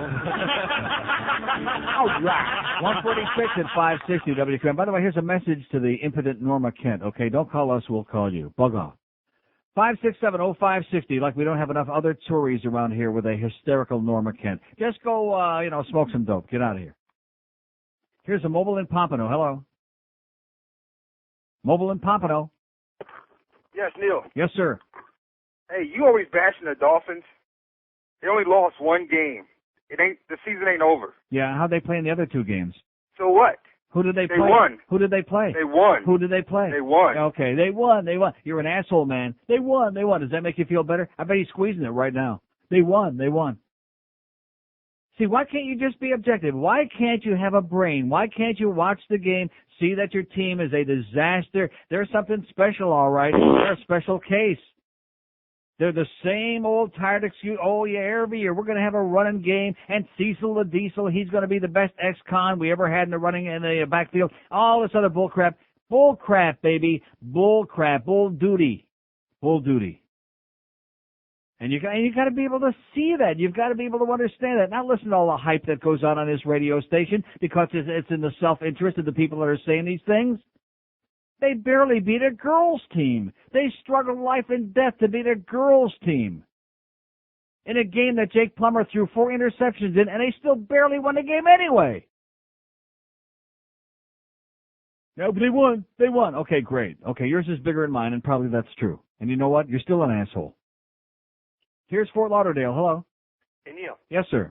I heard you before talking about how much the so-called dumb jocks make. Yes. And I just had a question for you. You're a big fan of the Backdoor Boys. How much did they make last year? How many of their records you buying? How many of their records am I buying? Yeah. 0. And? So what does that got to do with you? Well, what it has to do with me is you're complaining about what ball players make, which I like ball players. I like the games. I don't like the ball players necessarily, but I like the games. How much does it cost to buy a CD? $15. Okay. How many tickets can you buy to go see a football game for $15?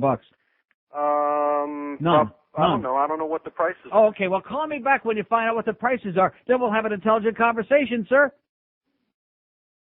How can you have our discussion when you don't know what it costs the public to go out and subsidize, you lend their tangible support to their team? How can you have an intelligent conversation when you have no information? The Backstreet Boys. Guess what? I can hear the Backstreet Boys all day long, okay? Doesn't cost me a dime. I can watch the videos on MTV. Doesn't cost me a dime.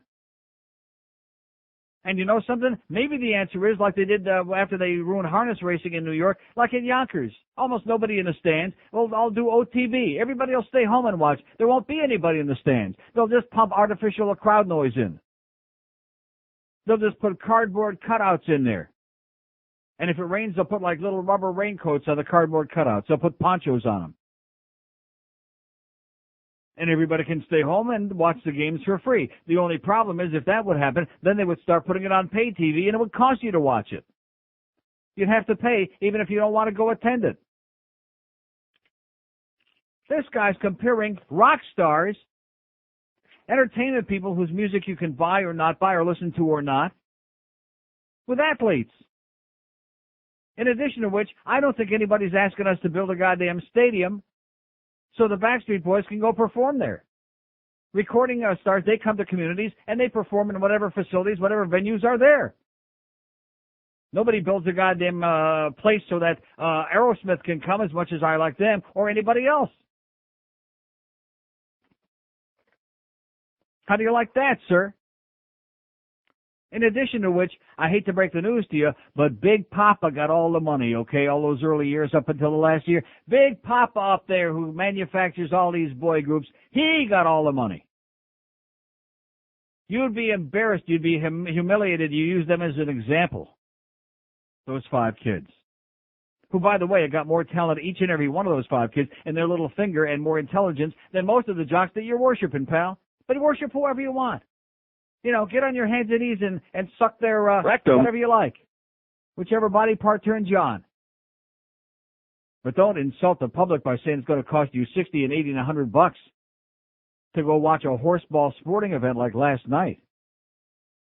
And today we got all these people, oh, I had a good time. Well, the one guy, at least he was honest. There were some, large-breasted women in the 405 there. There you go.